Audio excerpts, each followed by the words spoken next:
Everyone, कैसे आप सब लोग। I hope all are fine.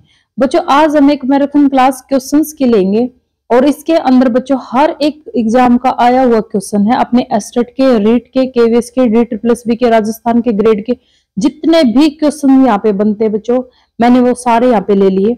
आपके कंसेप्ट यहाँ से अच्छे से क्लियर हो जाएंगे और आपकी तैयारी का आपको पता भी चल जाएगा कि कैसी चल रही है। ठीक है, तो यहाँ पे क्वेश्चंस करो मेरे साथ साथ, देखना आपके कितने क्वेश्चन ठीक हैं, आपकी तैयारी आपको पता चल जाएगी। ठीक है, चलिए स्टार्ट कर लेते हैं। Chemical formula of borax.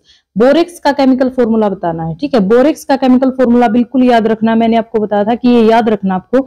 तो क्या होता है ये Na2B4O7 10H2O। ठीक है, ऐसे भी याद कर सकते हो, 2 ऐड किया, 3 ऐड किया और 3 ऐड किया, 2 3 और 3, कैसे भी करके याद रखो। बोरेक्स का केमिकल फॉर्मूला एस्टेट में भी पूछा गया है, अदर एग्जाम में भी पूछा गया। ठीक है, यहाँ पे इसकी एक्सप्लेनेशन है। नेक्स्ट करते हैं। Which one of the following is a covalent compound? इनमें से कौन सा कोवलेंट कंपाउंड है? Calcium oxide, sodium nitride, silicon carbide, zinc sulphide. अब आपको इस क्वेश्चन का आंसर बिल्कुल देखते ही पता चलना चाहिए था कि कौन सा है। ठीक है, जो अपना सिलिकॉन कार्बाइड होता है ये कार्बन वाली सीरीज से है। ठीक है, और कार्बन वाली सीरीज कभी भी आयनिक बॉन्ड नहीं बनाती, कोवलेंट बॉन्ड बनाती है। ठीक है, तो एक तो आप इस कंसेप्ट से आसानी से यहाँ पर पता कर सकते थे कि इसके अंदर कौन सा है। ठीक है, बाकी आपको इनका भी पता होना चाहिए कि ये तीनों होते हैं बच्चों, ये आयनिक बॉन्ड फॉर्म करते हैं। ठीक है, तीनों होते हैं आयनिक बॉन्ड फॉर्म करते हैं। जैसे हमारा फर्स्ट ऑप्शन है कैल्शियम ऑक्साइड, ये एक आयनिक कंपाउंड है। ठीक है, Ca2 पॉजिटिव O2 नेगेटिव ऐसे बनता है, आयनिक कंपाउंड है ये। ठीक है, और ये क्या करता है, it can absorb carbon dioxide from atmosphere easily, ये इसकी एक प्रॉपर्टी है। ठीक है, नेक्स्ट क्या है, सोडियम नाइट्राइड। नेक्स्ट है सोडियम नाइट्राइड। ठीक है, तो ये मेटल और नॉन मेटल की इंटरेक्शन से फॉर्म होता है। ठीक है, थर्ड है बच्चों सिलिकॉन कार्बाइड। ठीक है, स्ट्रॉन्ग कोवलेंट बॉन्ड है, इसी को क्या बोलते हैं, कोवलेंट नेटवर्क सॉलिड भी बोलते हैं। ठीक है, कोवलेंट नेटवर्क सॉलिड। और नेक्स्ट है जिंक सल्फाइड, जो कि एक आयनिक कंपाउंड है। It is used window in optics. ठीक है, it is used in as a window in optics. ठीक है, तो ये आपको चारों पता होने चाहिए थे। और जो कोवलेंट बॉन्ड है इसके अंदर सिलिकॉन कार्बाइड है। ठीक है, नेक्स्ट है बच्चों, a man inside a artificial satellite. एक मैन है जो इनसाइड, कहां पर इनसाइड है, आर्टिफिशियल सैटेलाइट में, एंड फील वेटलेसनेस, जो फील कर रहा है weightlessness because the force of attraction due to gravity. आप एक चीज देखो, अगर कोई भी इंसान वेटलेस महसूस कर रहा है तो जो फोर्स ऑफ इंट्रैक्शन है, फोर्स ऑफ अट्रैक्शन है ड्यू टू ग्रेविटी की वजह से, तो वो तो उसके अंदर क्या आएगी, जीरो ही आएगी। ठीक है, फोर्स ऑफ अट्रैक्शन नहीं, वेट क्या होता है, mg। ठीक है, जितना उसका मास है और जितना उसको ग्रेविटी अट्रैक्ट कर रही है, अगर वो वेटलेस महसूस कर रहा है यानी कि उसका वेट क्या है, जीरो है, इसका मतलब जो उसकी मास तो जीरो हो ही नहीं सकता, इसका मतलब जी जीरो है। जी जीरो का मतलब क्या है, force of attraction due to gravity क्या हो गया, जीरो हो गया। तो यहाँ पर ऑप्शन क्या बनेगा, जीरो। ठीक है, ऑप्शन क्या बनेगा, जीरो। यहाँ से आप इसकी जो एक्सप्लेनेशन है वो दे रखी, मैंने पढ़ सकते हो यहाँ पे। ठीक है, वैसे मैंने आपको बता दिया शॉर्ट में। Magnification produce by the spherical mirror and spherical lens. आपको एक चीज दे रखी है, m की वैल्यू दे रखी है +8। ठीक है बच्चों, मैंने आप लोगों को जब मिरर करवा था उसके अंदर आप लोगों को एक चीज बताई थी कि जो कनकेव मिरर होता है ना, अपना कनकेव मिरर होता है ये, इसमें सिर्फ एक ही इमेज सीधी बनती है, और वो भी इमेज सीधी बनती है जो वो भी क्या होती है, बड़ी बनती है, लार्ज बनती है, यानी कि m की वैल्यू एक में ही पॉजिटिव आती है और m की वैल्यू ग्रेटर देन 1 होगी कनकेव मिरर के अंदर, ये बात बताई थी। और जो अपना कन्वेक्स मिरर होता है इस टाइप से, उसके अंदर इमेज छोटी बनती है, ऐसे छोटी बनेगी, m की वैल्यू क्या होगी, लेस देन 1 होगी और पॉजिटिव होगी, क्योंकि सारी इमेज क्या बनती है, सीधी बनती है, पॉजिटिव होती है और क्या होती है, 1 से छोटी होती है। ठीक है, और मैंने आपको यह भी बताया था कि मैग्निफिकेशन देकर आपसे मिरर और लेंस के बारे में पूछेगा। तो यहाँ पर m की वैल्यू +8 है, इसका मतलब छोटी है 1 से, छोटी है 1 से। लेंस का, मिरर का हमें पता चल गया, कौन सा मिरर आएगा, कन्वेक्स मिरर। कन्वेक्स मिरर के अंदर ही इमेज क्या आती है, छोटी आती है और सीधी आती है। अब लेंस कौन सा है, ये चीज मैंने आपको बताई थी कि जो मिरर होगा उससे अपोजिट लेंस होगा। तो अगर कन्वेक्स मिरर है तो कनकेव मिरर होगा, सॉरी कन्वेक्स मिरर है तो लेंस कौन सा होगा, कनकेव। तो ऑप्शन अपना डी है यहाँ पे सही बैठ रहा है। लेंस है वो कौन सा होगा, कनकेव। मिरर कौन सा होगा, कन्वेक्स होगा। एक ही वीडियो बनाई थी लाइट की, वहीं से आपका क्वेश्चन कवर हो जाएगा। अगर नहीं देखी तो अभी स्पीड पे देख लो अब तो, क्योंकि 1 या 2 नंबर आ जाते हैं, ठीक है। बाकी आपकी इच्छा है, देखो, ठीक है।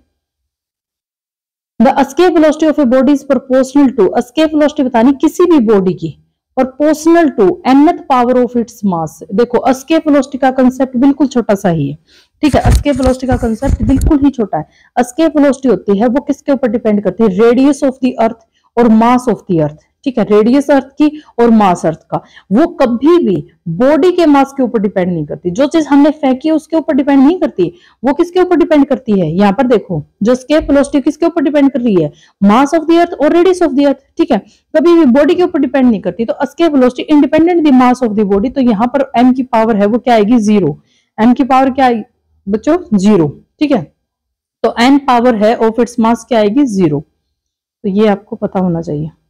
ए person is unable to read a newspaper, एक पर्सन है जो अनेबल है रीड टू न्यूज़पेपर, मतलब वो न्यूज़पेपर नहीं पढ़ सकता विदाउट हिज ग्लासेस, अपने मतलब चश्मे के बगैर वो न्यूज़पेपर को नहीं पढ़ सकता, ठीक है। He is most probably suffering from, वो किस चीज से सफर कर रहा है। देखो बच्चों वो इसका मतलब वो निकट का नहीं देख पा रहा, ठीक है। अगर वो न्यूज़पेपर को नहीं पढ़ रहा तो मायोपिया में होता है कि इंसान निकट का देखे और दूर का उसको दिखाई ना दे, तो मायोपिया नहीं है। प्रेस मायोपिया होता है बच्चों, उसको ना निकट का दिखाई दे ना ही दूर का दिखाई दे, उसके अंदर दोनों लेंस यूज होते हैं, convex lens and concave lens, ठीक है। तो ना दूर का दिखाई देता और ना ही पास का।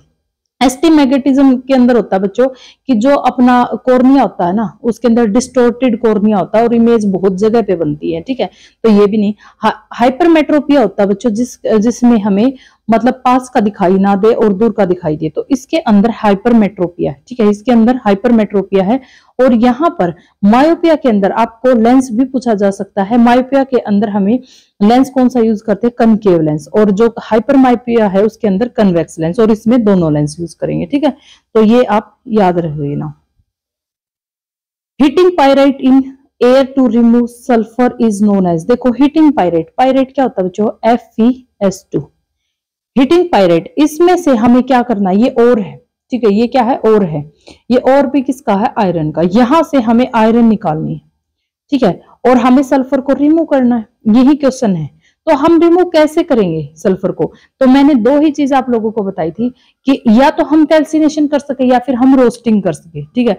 कैल्सिनेशन होता है बच्चों कार्बाइड और के लिए, ठीक है, जैसे ZnCO3 है इसके लिए, ठीक है। जहां पर ये सी से याद भी करवा था, यहां से कैल्सिनेशन करेंगे। लेकिन अगर सल्फर है तो सल्फर का मैंने कैसे याद करवा था, सल्फर में एस आता है तो रोस्टिंग में भी एस आता है, तो हम इसकी क्या कर देंगे, रोस्टेड कर देंगे इसको। रोस्टिंग करने से क्या होता है बच्चों कि जो ये सल्फाइड और है ये किसके अंदर कन्वर्ट हो जाएगा, ऑक्साइड के अंदर। किसमें कन्वर्ट हो जाएगा, ऑक्साइड में। और ऑक्साइड में कन्वर्ट होने का फायदा क्या, फिर हम उसका बाद में रिडक्शन करके हमें आयरन मिल जाएगी, ठीक है। तो यहां पर आंसर अपना आएगा रोस्टिंग। फिर से समझो, यहां पर हम आयरन पायराइट है FeS2, इसका हम रोस्टिंग कर देंगे और इसको हम ऑक्साइड बना देंगे। ऑक्साइड क्यों बनाएंगे, क्योंकि यहाँ पे ऑक्साइड से हम रिडक्शन कर देते हैं, ठीक है। ये प्रोसेस भी पूछी जाती है इसका, ऑक्साइड से रिडक्शन। और यहाँ पर हमें रोस्टिंग ही क्यों करनी है, क्योंकि सल्फर है जिसके अंदर, उसको हम रोस्टिंग करते हैं। अगर कार्बाइड और होता, मतलब वो जो ZnCO3 होता, तो हम क्या करते, कैल्सिनेशन करते वहां पे, ठीक है। तो ये आपको याद रखना है। साउंड एंड लाइट और लाइट वेव दोनों क्या होती है, सिमिलर वेवलेंथ उनकी सिमिलर होती है। Obey the law of reflection, वो लॉ ऑफ रिफ्लेक्शन को ओबे करती है। Travel as longitudinal wave, travel through vacuum. देखो यहां से कंसेप्ट को समझना है। साउंड आपका क्लियर तो वैसे हो चुका होगा, इतने सारे क्वेश्चंस कर लिए। साउंड कभी भी वैक्यूम में ट्रेवल नहीं करती बच्चों, साउंड सॉलिड लिक्विड किसी मीडियम के अंदर ही ट्रेवल करती है, ठीक है। साउंड हमेशा लॉन्गिट्यूडनल होती है, बट जो लाइट होती है वो लॉन्गिट्यूडनल नहीं, वो ट्रांसफर वेव होती है, ठीक है। और इनकी वेवलेंथ कभी भी सिमिलर नहीं होती। ये दोनों की दोनों लॉ ऑफ रिफ्लेक्शन को ओबे करती है, ठीक है। रिफ्लेक्ट होता है, ये लॉ ऑफ रिफ्लेक्शन को ये क्या करती है, दोनों की दोनों ओबे करती है, ठीक है। और यहाँ पर वेवलेंथ का फॉर्मूला आपको पता होना चाहिए, lambda is equal to V/F, ठीक है। V/F ये आपको पता होना चाहिए, इस वेवलेंथ का फॉर्मूला, ठीक है। नेक्स्ट देखो, the gravitational acceleration of the earth dash with increase in height above earth surface and dash with increase in depth. देखो ये बोल रहा है कि जैसे एक ये था ग्रेविटेशन, ठीक है, ये अपनी अर्थ है, ये होता बच्चों पोल और ये होता इक्वेटर, ठीक है। तो यहां पर एक ही बात को आपको याद रखना, इसे एक बात से काफी बार क्वेश्चन पूछा गया, काफी बार। पोल के ऊपर जी की वैल्यू सबसे ज्यादा होती है पोल के ऊपर, और जी की वैल्यू अर्थ की सरफेस पे सबसे कम होती है इक्वेटर पर, अर्थ की सरफेस पे। अब ये बोला अर्थ सरफेस पे अगर हम ऊपर जाएं, अर्थ सरफेस से अगर हम ऊपर जाएं तो जी की वैल्यू बढ़ेगी या घटेगी? तो बच्चों याद रखना जी की वैल्यू डिक्रीज होगी अगर अर्थ सरफेस से ऊपर जा रहे हैं तो, लेकिन अर्थ सरफेस से डेप्थ में जाए तब भी बच्चों जी की वैल्यू डिक्रीज होगी। ये बात याद रखना, पोल के ऊपर मैक्सिमम होती है, इससे ऊपर जाने पर डिक्रीज होती है, नीचे डेप्थ में आने पे भी डिक्रीज होती है। ये आपको सर ने फॉर्मूले से भी समझाया होगा, यहाँ पर मैं कंसेप्ट से भी समझा रही हूँ, ठीक है। पोल के ऊपर मैक्सिमम होती है, बहुत बार पूछी गई बात है बच्चों ये, और इक्वेटर के ऊपर कम होती है, ठीक है। डेप्थ में आए तो डिक्रीज होती है, ऊपर जाए तब भी क्या होती है? डिक्रीज होती है। तो यहाँ पर आंसर बनेगा decrease and decrease.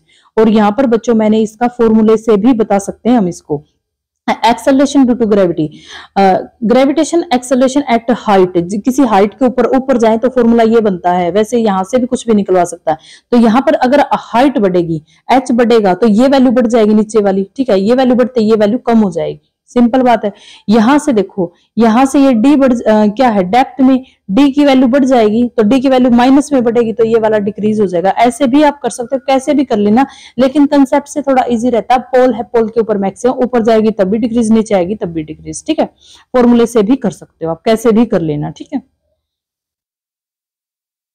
If the kinetic energy of a body of fix mass, kinetic energy बतानी कोई बॉडी की of fix mass, mass fix है, इज कांस्टेंट। देखो यहाँ पर हर बच्चे से एक गलती होती है, ठीक है, आप लोग एक्सेप्शनल नहीं हो, कहीं ऐसे सोचो मुझसे होगी, हर बच्चे से एक गलती होती है। हाफ एम वी स्क्वायर हमारे पास काइनेटिक एनर्जी, ये बोल रहा मास अगर कांस्टेंट है और काइनेटिक एनर्जी कांस्टेंट है, मास भी फिक्स और काइनेटिक एनर्जी भी कांस्टेंट है, तो हम क्या करेंगे, काइनेटिक एनर्जी कांस्टेंट है, मास भी कांस्टेंट है, तो वेलोसिटी को भी कांस्टेंट कर देंगे। और पहला ही ऑप्शन देखो, वेलोसिटी है वो कांस्टेंट है, बिल्कुल अच्छे से टिक करके आएंगे, ठीक है। तो यहाँ पर गलती क्या होती है कि जैसे काइनेटिक एनर्जी है, ऐसे कोई बॉडी यहाँ पे जा रही थी, ठीक है, काइनेटिक एनर्जी उसकी है, काइनेटिक एनर्जी कुछ भी है K1, ठीक है, यहां पर सेम स्पीड से जा रही तब भी काइनेटिक एनर्जी इक्वल है, ये दोनों काइनेटिक एनर्जी इनकी इक्वल है। बट यहां पर क्या हो गया बच्चों, डायरेक्शन आप लोगों ने चेंज कर दी। स्पीड तो वही है, यहाँ पे जा रही है तो स्पीड तो वही है, बट डायरेक्शन चेंज हो गई। डायरेक्शन के चेंज होते ही वेलोसिटी क्या होगी, चेंज होगी। और वेलोसिटी चेंज होते ही क्या हो गया, एक्सेलरेशन है वो ड्यू टू, एक्सेलरेशन जीरो कभी नहीं हो सकता क्योंकि वेलोसिटी चेंज है। एक्सेलरेशन क्या होता है, change in velocity with respect to time, तो ये भी चेंज होगा, ठीक है।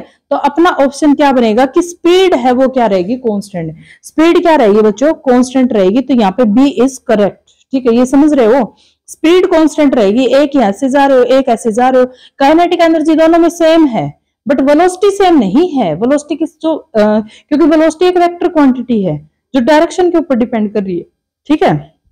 तो यहाँ पर ऑप्शन बी बनेगा, ये इसकी एक्सप्लेनेशन है, समझ सकते हो, काइनेटिक एनर्जी इसके इक्वल है। जो if the direction of body change, direction of body change हो गई without changing in speed, speed change नहीं हुई तो वेलोसिटी क्या होगी, चेंज होगी क्योंकि एक वेक्टर क्वांटिटी है, ठीक है। And echo is heard due to, देखो इको हमें जो प्रतिध्वनि बच्चों क्यों सुनाई दे रही है, प्रतिध्वनि है, कई बार आप लोगों ने देखा होगा कि हमें अपनी ही आवाज सुनाई देती है। क्यों सुनाई देती है अपनी ही आवाज, जैसे हम बोल रहे खाली कमरे में आप बोल के देखना तो आप लोगों को खुद की ही आवाज सुनाई देगी, ठीक है। वापिस क्यों सुनाई देती है, reflection of sound wave, refraction of sound wave, interference of sound. देखो यहाँ पर हमेशा जो साउंड के अंदर जो कंसेप्ट लगता है बच्चों, रिफ्लेक्शन का लगता है, रिफ्लेक्ट होती है अपनी आवाज। मैं बोल रही हूँ दीवार से रिफ्लेक्ट होकर मुझे ही सुनाई देगी, ठीक है। तो यहाँ पर क्या है, रिफ्लेक्शन होती है। और जो मिनिमम मेरी जो दूरी होती है ना दीवार से, वो मिनिमम, यहाँ पे एक क्वेश्चन और लिख लेना, मिनिमम दूरी होती है वो होती है 17.2, मिनिमम दूरी होती है वो होती है 17.2, ठीक है। और अगर मैं बोल रही हूँ तो मेरे जो, जैसे मैंने अभी बोला फिर उसके बाद मैं बोल रही हूँ, तो जो गैप होता है ना वर्ड के बीच में वो 0.1 सेकंड का होना चाहिए, मतलब इतना गैप होना चाहिए। वैसे नॉर्मली इससे ज्यादा होता है, मतलब हम इतना तेजी से नहीं बोल पाते कि 0.1 सेकंड ही लगे नेक्स्ट वर्ड में, हम इससे ज्यादा ही टाइम लेते हैं। बट मिनिमम गैप कितना होना चाहिए, 0.1। और मिनिमम डिस्टेंस कितनी होनी चाहिए, 17.2। और इको के अंदर ये बात याद रखना, रिफ्लेक्शन ऑफ साउंड वेव का कंसेप्ट लगता है, ठीक है। If the dimension formula of the universal gravitation constant is denoted by, देखो बच्चों हमें यहाँ पे डायमेंशन फॉर्मूला बताना ग्रेविटेशन का, तो ग्रेविटेशन का मैंने जी का डायमेंशन फॉर्मूला वैसे 1 2 3 करके भी समझाया हुआ है, लेकिन यहाँ पे निकलवा लेते हैं। और इसमें है ना फॉर्मूला नहीं निकालना, साथ में यहाँ पे ए बी सी की वैल्यू जो निकलेगी उसको भी पुट करना है, ठीक है। तो हमें तो एबीसी निकालना, मेन तो यही है, एबीसी निकालो फिर उसके बाद ही पुट करेंगे। तो यहाँ पर देखो फोर्स किसके इक्वल है, G M M by R square, ठीक है। जी क्या है, यूनिवर्सल ग्रेविटेशन कांस्टेंट। जी की वैल्यू यहाँ पे देखो बच्चों, यहाँ पर फॉर्मूला तो निकाल लेंगे, पहले एक चीज ये याद रखना, जी की वैल्यू को याद रखना 6.67 10 की power -11 newton K G square metre. बच्चों ये पूछी जाती, काफी बार पूछी जाती है और याद नहीं रहती हमें, ठीक है। इसकी यूनिट को भी याद रखना, ठीक है। अब यहाँ पे हम क्या करेंगे, ग्रेविटेशन फॉर्मूला निकालेंगे। तो वो जो एफ था वो उस साइड चला गया, यहाँ से समझ रहे हो ना, देखो ये यहाँ से आर उस साइड चला गया और एम एम नीचे की साइड चला गया, यहाँ से हमें जी निकालना है, ठीक है। तो यहाँ पे क्या किया हमने, जी निकाल लिया। देखो फोर्स है, फोर्स का डायमेंशन फॉर्मूला आना चाहिए, फोर्स का वर्क का जो कॉमन है ना, इसका डायमेंशन फॉर्मूला आप लोगों को आना चाहिए। रेडियस है बच्चों, रेडियस को हम लेंथ में लेंगे, किसी भी चीज की रेडियस को हम लेंथ में ही लेते हैं, सभी को पता होनी चाहिए ये बात। मास को हम किस में लेते हैं, एम के अंदर ही लेते हैं। अरे मास को तो एम में ही लोगे, कहीं टी में मत ले लेना, एल में मत ले लेना, पता नहीं मुझे लग नहीं रहा तुम समझ रहे हो क्या, लेकिन ये तो कॉमन बात है, मास को एम में ही लोगे। और 2 मास है तो उसका स्क्वायर है, ठीक है। और आर है रेडियस, वो क्या है, एल स्क्वायर है, ठीक है। रेडियस का स्क्वायर है तभी एल स्क्वायर लिया है। तो यहाँ पर सारा फॉर्मूला पुट कर देना और जी की तुम्हारी वैल्यू आ जाएगी, ठीक है। अब जी की वैल्यू में निकालने के बाद देखो, जी की वैल्यू मैंने याद करवाई थी 1 2 3 से याद कर लेना। 1 है इसके अंदर, एम के पास, टी के पास 2 है और एल के पास 3 है, ठीक है। एम के पास 1, टी के पास 2, एल के पास 3, ऐसे याद कर सकते हो। और 2 इसके अंदर माइनस है, ठीक है।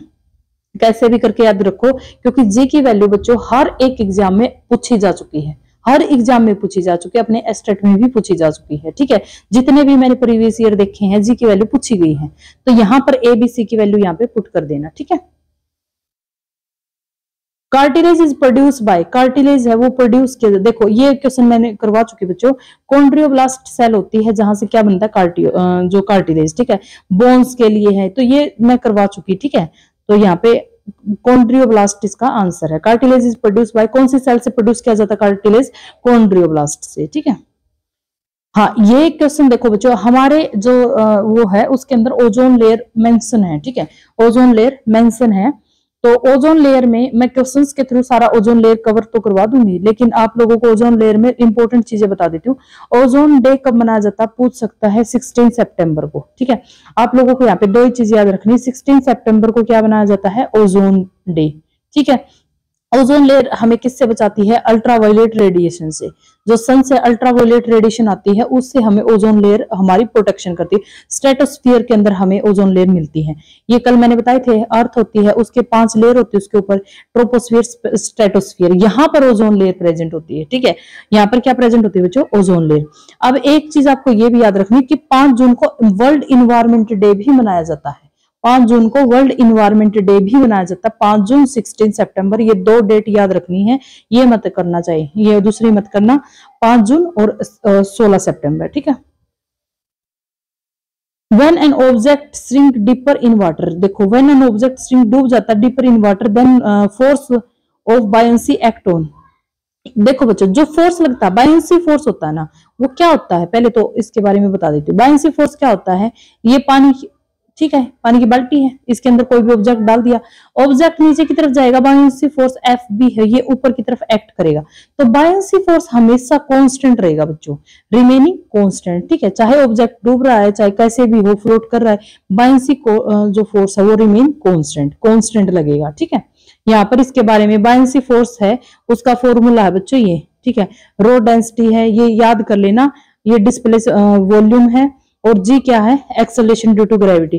कई बार बायंसी फोर्स का सिंपल फॉर्मूला भी हमसे पूछ सकता है कि ये सही है, गलत है, करेक्ट इनकरेक्ट में भी पूछ सकता है, तो ये फॉर्मूला याद रख लेना बायंसी फोर्स का, ठीक है। बायंसी फोर्स के बारे में मैं 2-3 बार बता चुकी हूँ, क्वेश्चंस इतने करवा दिए, इसके बारे में बता चुकी हूँ काफी चीजें, ठीक है।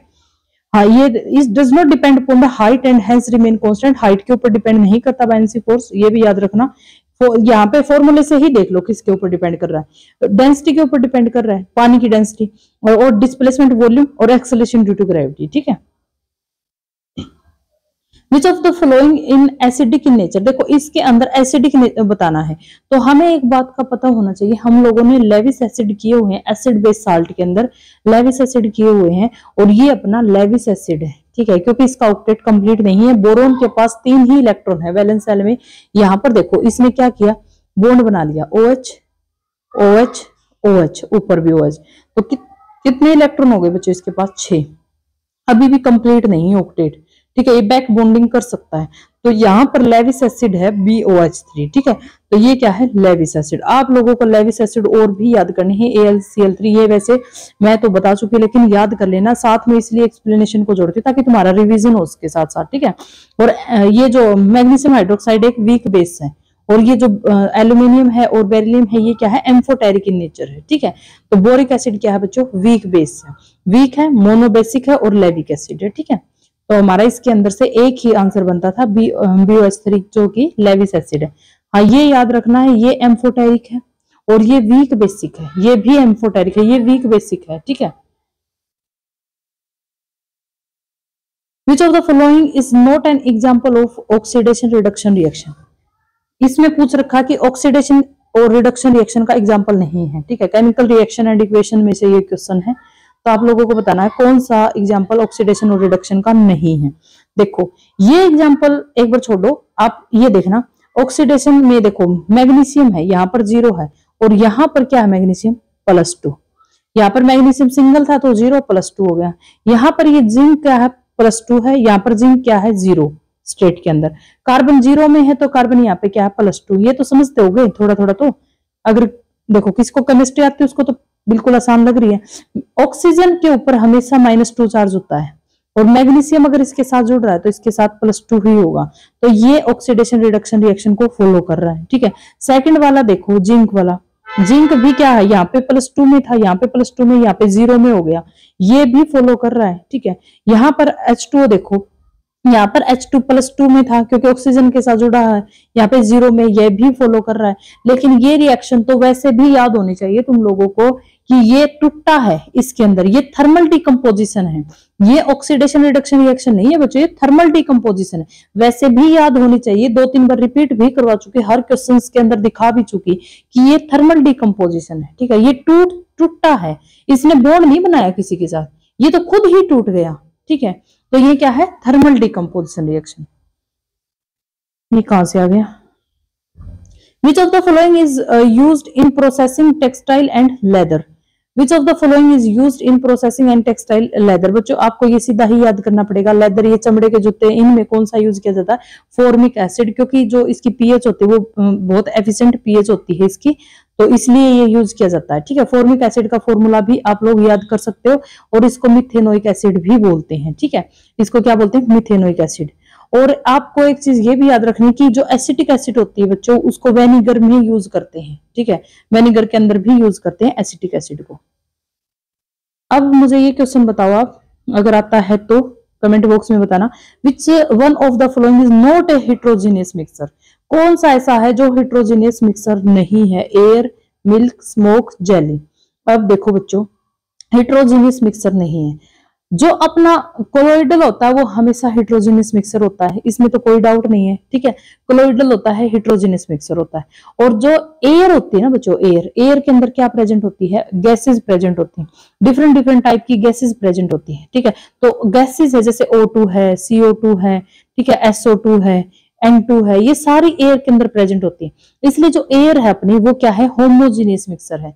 मिल्क है, मिल्क के अंदर फैट प्रेजेंट है, प्रोटीन प्रेजेंट है, कार्बोहाइड्रेट प्रेजेंट है, तो मिल्क हमारा इमल्सन है और मिल्क कोलोइडल है और हेट्रोजीनियस मिक्सर है।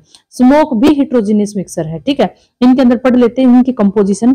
एयर होती है होमोजीनियस मिक्सर है, ठीक है, एयर क्या है होमोजीनियस मिक्सर, जैसे nitrogen, oxygen and other substances के अंदर है। Each layer of earth surface has a different density, ये तो कुछ नहीं है, जो डेंसिटी के बारे में बता रखा है। अब इसमें देखो स्मोक है, जैसे हमारा जो स्मोक है इसके अंदर क्या है मिक्सर है, ये भी ठीक है, स्मोक क्या मिक्सर, किसका मिक्सर है, जो लिक्विड का और किसका एयर का, ठीक है। जेली है, फ्रूट जूस और शुगर का मिक्सर है, हेट्रोजीनियस मिक्सर है, ठीक है। जो हमारा मिल्क है फैट का और वाटर का और प्रोटीन का मिक्सर है, क्या है हेट्रोजीनियस मिक्सर है। तो ऐसे आपको क्वेश्चन मिलेगा वहां पे, ठीक है। Which ecosystem has maximum biomass, जिसका बायोमास मैक्सिमम है बच्चों, हमें वो बताना है किसका बायोमास मैक्सिमम है। Lakes ecosystem, forest ecosystem, grassland ecosystem या फिर पोन्ड इकोसिस्टम। देखो जो लेक होते हैं ना बच्चों, लेक के अंदर क्या होते हैं, इक्वेटिक जीव ही रहते हैं। लेक के अंदर क्या रहते हैं, इक्वेटिक जीव ही रहते हैं, ठीक है। तो इक्वेटिक जीवों का इतना मास नहीं होता, बायोमास नहीं होता इक्वेटिक जीवों का। Biomass of the lake ecosystem is limited because the presence of only aquatic plants and animal, तो इसका इतना बायोमास नहीं होता। फॉरेस्ट जंगल के अंदर बच्चों प्लांट्स भी होते हैं, जो बड़े बड़े प्लांट्स होते हैं, एनिमल्स भी होते हैं, ठीक है। Around 70% of total ecosystem is covered, 70% ecosystem covered किया गया है। ये मोस्ट इंपोर्टेंट क्वेश्चन है इकोसिस्टम में, आपको ये समझ लेना, ठीक है। यहाँ पर लेक के अंदर एक्वेटिक होते हैं और एनिमल्स होते हैं, बट वो एक्वेटिक होते हैं, उसमें नहीं होता इतना। फॉरेस्ट होता है ना, जो जंगल होते हैं बड़े बड़े, उनमें कितने प्लांट्स होते हैं, ठीक है, कितने बड़े बड़े पेड़ होते हैं और कितने एनिमल्स होते हैं बड़े बड़े, तो उनका जो इकोसिस्टम वो सबसे ज्यादा होता है, ठीक है। उनका इकोसिस्टम सबसे ज्यादा, ऑप्शन तो ये मिल गया हमें, बट हमें इनके बारे में भी समझना है। अब देखो ग्रासलैंड है, ग्रासलैंड इकोसिस्टम और स्मॉलर होता है फॉरेस्ट से तो ये भी स्मॉलर होता है ग्रासलैंड, ठीक है, लेस बायोमास होता है। जो पोन्ड होता है बच्चों, ये लेक होती है, जो छोटे छोटे जो ये होती है लेक होती है, ये समझ लो, छोटे छोटे जो लेक वगैरह होती है, पोन्ड यही होता है। इसके अंदर एक्वेटिक होते हैं, जो बहुत ही कम, सबसे स्मॉलेस्ट मास होता है वो पोन्ड के अंदर ही होता है। तो यहाँ पर अपना जो ऑप्शन बन रहा है वो कौन सा बन रहा है, फॉरेस्ट इकोसिस्टम, ठीक है। क्या बन रहा है बच्चों, फॉरेस्ट इकोसिस्टम। नेक्स्ट देखो एंटासिड कंटेन, देखो एंटासिड कंटेन क्या मतलब है इसका। आप एक चीज देखो, आपके जो पेट है स्टमक, उसके अंदर HCl प्रेजेंट है, जो बहुत ही ज्यादा एसिडिटी को क्रिएट कर देता है, ठीक है। तो हम उस एसिडिटी को खत्म करने के लिए एंटासिड देते हैं। तो वो एंटासिड क्या होना चाहिए बच्चों, बेस होना चाहिए, तभी तो एसिड को न्यूट्रलाइज करेगा, तो बेस होना चाहिए। अब हमसे पूछा वो वीक बेस होगा या स्ट्रॉन्ग बेस होगा, ये तो समझ में आ गया कि वो बेस होगा, तो वो वीक एसिड नहीं होगा, स्ट्रॉन्ग एसिड नहीं होगा, एसिड तो होगा ही नहीं, क्योंकि पेट के अंदर पहले ही एसिड है, HCl है, वो एसिड है, और वहां से उसकी एसिडिटी को खत्म करने के लिए हमें एक बेस चाहिए। तो बेस वीक होगा या स्ट्रॉन्ग होगा, तो बच्चों यहाँ पे वीक बेस होगा। अगर स्ट्रॉन्ग बेस हो गया तो साल्ट जो बनाएगा, स्ट्रॉन्ग एसिड और स्ट्रॉन्ग बेस मिलकर साल्ट बनाएंगे, वो हार्मफुल होगा। लेकिन वीक बेस होगा, वो सिर्फ नॉर्मल न्यूट्रलाइजेशन कर देगा, ठीक है। तो यहाँ पे ये लाइन को समझो, explanation, mild base react to acid in the stomach to harmless salt, ये हार्मलेस साल्ट होगा, ठीक है, जो किसी भी पार्ट को डैमेज नहीं कर पाएगा, इनर पार्ट को जो डैमेज नहीं कर पाएगा। लेकिन बेस कैसा होना चाहिए, वीक बेस। यहाँ पर कंफ्यूजन होती है, वीक बेस ले या स्ट्रॉन्ग बेस ले। कई बच्चे सोचते हैं बिल्कुल न्यूट्रलाइजेशन करना है तो स्ट्रॉन्ग बेस होना चाहिए, तो यहाँ पर बेस होता है वो कैसा होता है बच्चों, वीक होता है, ठीक है। हाँ, आप लोगों के लिए ये एक चीज लिखी हुई है, इसको याद करोगे, ये पीएच है 1 2 3 4, ये सारी पीएच है। और यहाँ पर देखना प्योर वाटर की पीएच कितनी है, शाह वाटर की पीएच कितनी है, पूछ सकता है कई बार, मिल्क ऑफ मैग्नीशिया की, ठीक है। तो ये आप लोगों के लिए लिखी हुई है, एक बार रिवीजन कर सकते हो। If the focal length of A magnifying glass is, F की वैल्यू दे रखी बच्चों, focal length 2.5, it can be magnify an object, कितना मैग्नीफाई कर सकता है ऑब्जेक्ट को, ठीक है, ये बताना हमें। अब यहाँ से एक चीज देखना, मैग्नीफाइंग पावर पूछ रखी है, ठीक है। तो पावर का फॉर्मूला हमेशा ये होता है बच्चों, मैग्नीफाई पावर किसके इक्वल है, 0.25 फाई प्लस 1। फाई क्या होता है, पावर होता है, फाई क्या होता है, पावर है। यहाँ पे पावर किसके इक्वल है, 1/f। मैंने आपको एक चीज ही बताई थी यहाँ पे कि पावर होता है बच्चों 1/f के इक्वल होता है, ये बात याद होगी आप लोगों को। पावर किसके इक्वल होता है, 1/f, 1 फोकल लेंथ के इक्वल, ठीक है। और जो यहाँ पर मैग्नीफाइंग पावर किसके इक्वल होता है, 0.25, ये फॉर्मूला है, ये फॉर्मूला अगर ये और कर लिया ना आपने, ये फॉर्मूला हो तो ये शायद कुछ भी नहीं रहेगा लाइट के अंदर, ठीक है। तो ये फॉर्मूला याद हो गया, पावर तो आपको लोगों को मैंने बताई थी। यहाँ पर हमें एफ की वैल्यू दे रखी है, किसकी वैल्यू दे रखी बच्चों, एफ की वैल्यू दे रखी 2.5, ठीक है।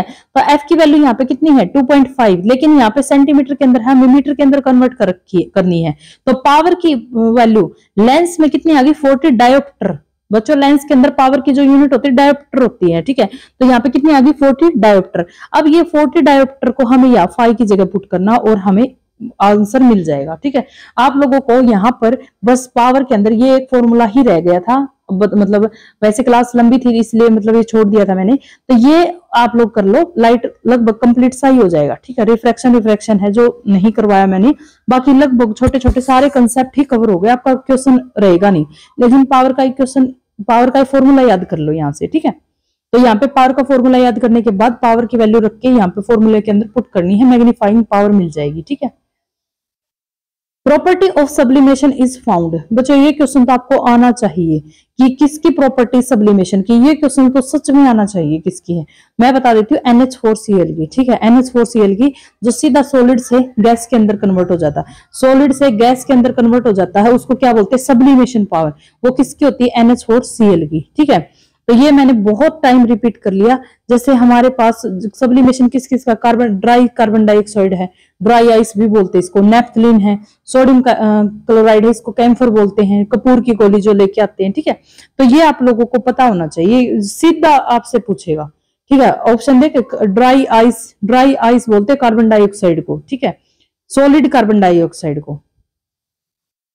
नेक्स्ट है, which of the following is not an application of concave mirror.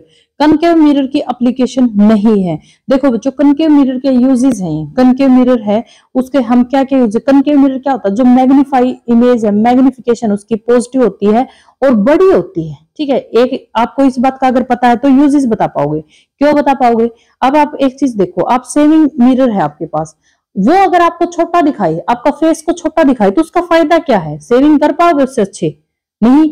अगर आपके फेस को बड़ा दिखाए, मैग्नीफाइंग उसकी, जैसे आपका फेस है वो एक ऑब्जेक्ट है, उस आपके ऑब्जेक्ट की इमेज है, आपका फेस है उसकी इमेज बनेगी मिरर के अंदर, तो वो बड़ी होगी तभी तो अच्छे से क्लियर करके देख पाओगे चीजों को कि कैसे सेव करना है। तो यहाँ पर ये सेविंग मिरर है, उसके अंदर कनकेव मिरर यूज होता है। सोलर कुकर के भी अंदर कनकेव मिरर यूज होता है। टॉर्च है, टॉर्च के अंदर भी कनकेव मिरर यूज होता है। रेयर व्यू मिरर के अंदर नहीं होता बच्चों, वहां पे हमें दूर की चीजें दिखाई देने के लिए हमें क्या चाहिए, कन्वेक्स मिरर। ठीक है, तो यहाँ पे डी इसका क्या है, आंसर है। ठीक है, ये आप लोगों को यहाँ पे पढ़ने, use in torch, solar cooker, enlarge image दिखाता ही है, इसलिए हम इनको यहाँ पे यूज करते हैं। Search light, saving mirror. ठीक है, तो यहाँ पे इसके ये क्या है हमारे पास ऑप्शन। ठीक है, अब देखो नेक्स्ट, कोलॉइड है पार्टिकल साइज रेंज। देखो कोलॉइड की पार्टिकल साइज रेंज है 10 की पावर -7 से 10 की पावर -10, 10 की पावर +7 से, ये तो कभी हो ही नहीं सकता आंसर।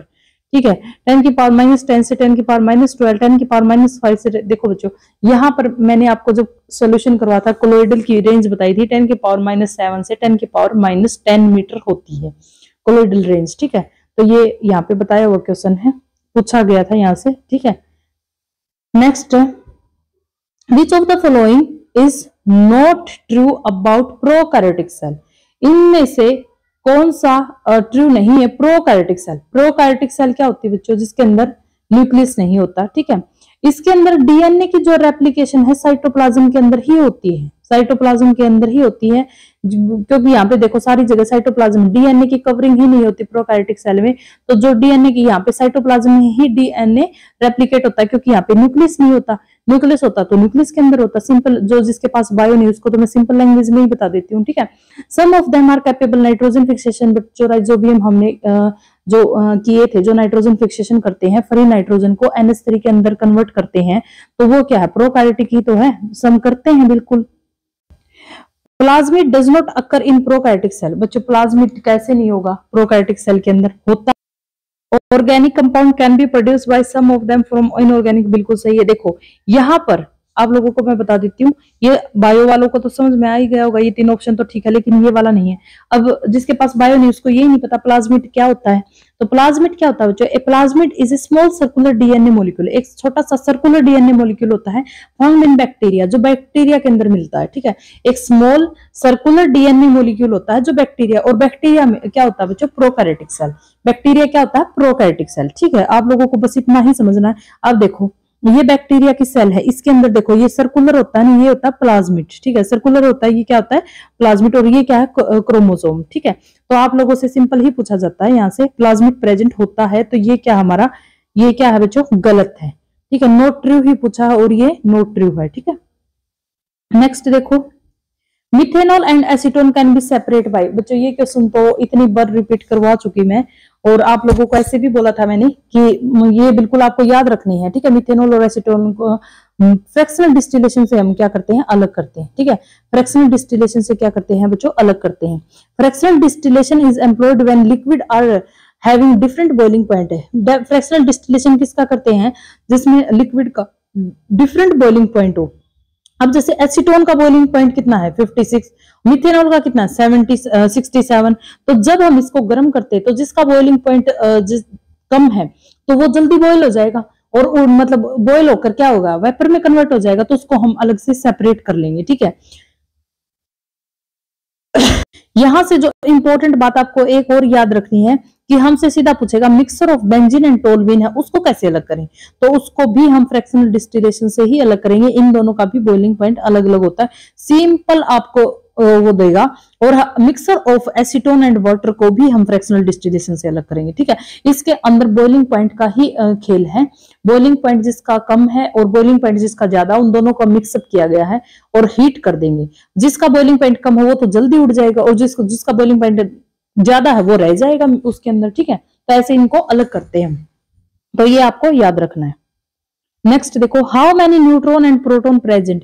देखो बच्चों, न्यूट्रॉन एंड प्रोटॉन बताने हैं इसके अंदर, ये तो बिल्कुल ही आप लोगों को पता ही होगा। ठीक है, लेकिन मैं बता देती हूँ। स्ट्रोंशियम में है 88 और 38। देखो जो ये 38 होता है बच्चों, यहां से ये समझना आप कि जो एक्स है, एक्स मानो स्ट्रोंशियम है, केमिकल सिंबल है, ए है मास नंबर है। मास नंबर इसके अंदर क्या होता है, प्रोटॉन प्लस न्यूट्रॉन। ए के अंदर क्या है, प्रोटॉन प्लस न्यूट्रॉन। ठीक है, अब जो ये 88 है ना, 88 यहां से देखो जो 88 है इसके अंदर प्रोटॉन प्लस न्यूट्रॉन का कॉम्बो है ये। ठीक है, और प्रोटॉन है वो कितने इक्वल है, 38 के इक्वल। प्रोटॉन किसके इक्वल है, 38। जो ये नीचे वाला प्रोटॉन एटॉमिक नंबर होता है वो किसके इक्वल होता है, प्रोटॉन के इक्वल। एटॉमिक नंबर होता है वो किसके इक्वल, नंबर ऑफ प्रोटॉन किसके इक्वल होता है, एटॉमिक नंबर, वो कितना है 38। और जो ऊपर वाला कितना है 88। 88 किसके इक्वल था, प्रोटॉन प्लस न्यूट्रॉन के इक्वल। -38 माइनस कर देंगे तो कितना आ जाएगा, न्यूट्रॉन 50। 50 क्या आ जाएगा, न्यूट्रॉन। ठीक है, एक बार फिर से समझा देती हूँ, किसी को समझ में नहीं आया होगा। यहाँ पे 88 है बच्चों, वो है प्रोटॉन प्लस न्यूट्रॉन, समझ गए। 38 है वो है क्या है, प्रोटॉन। एटॉमिक नंबर किसके इक्वल होता है, प्रोटॉन के इक्वल। ठीक है, तो यहां से अगर मैं प्रोटॉन से प्रोटॉन माइनस कर दूं तो न्यूट्रॉन ही निकालने के लिए बोल रहा है मेरे को। कितना बच गया, 50।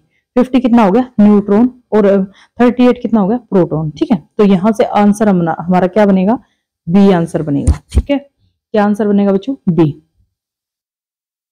अब नेक्स्ट देखो, which hormone is administered to a person suffering from marked fall in blood pressure.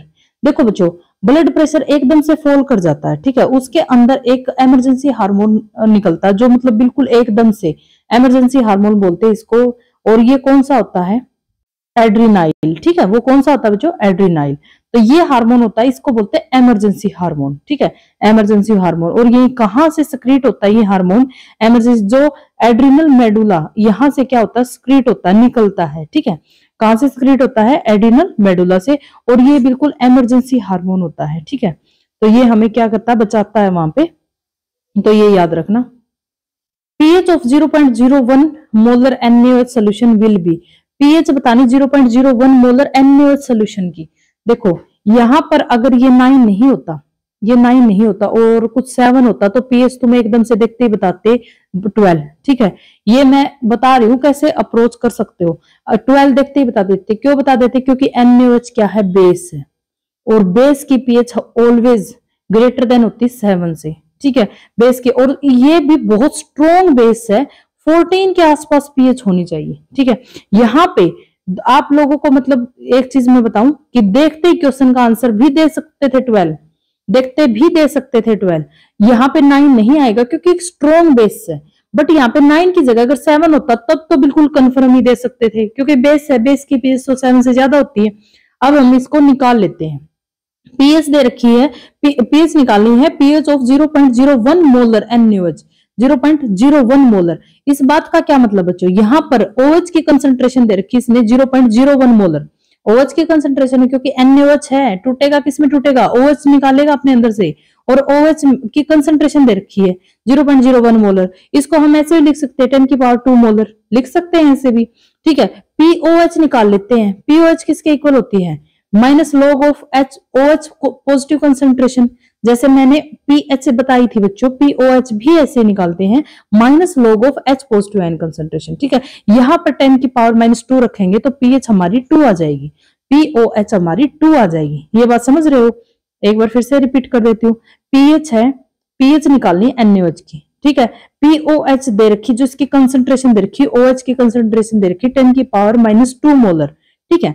अब हमें POH का पता है किसके इक्वल होती है, minus log of OH concentration, और माइनस लॉग ऑफ OH की कंसंट्रेशन दे रखी 10⁻⁻2, ये 2 आगे आ जाएगा, और log 10 1 होता है तो 2 आ गई POH। POH कितनी आ गई बच्चों, 2 आ गई। ये समझ गए, POH कितनी आ गई अपनी 2। तो यहां पर मुझे एक बात पता है कि PH प्लस POH होती है 14, PH प्लस POH होती है 14, ये बात तो सभी को पता है।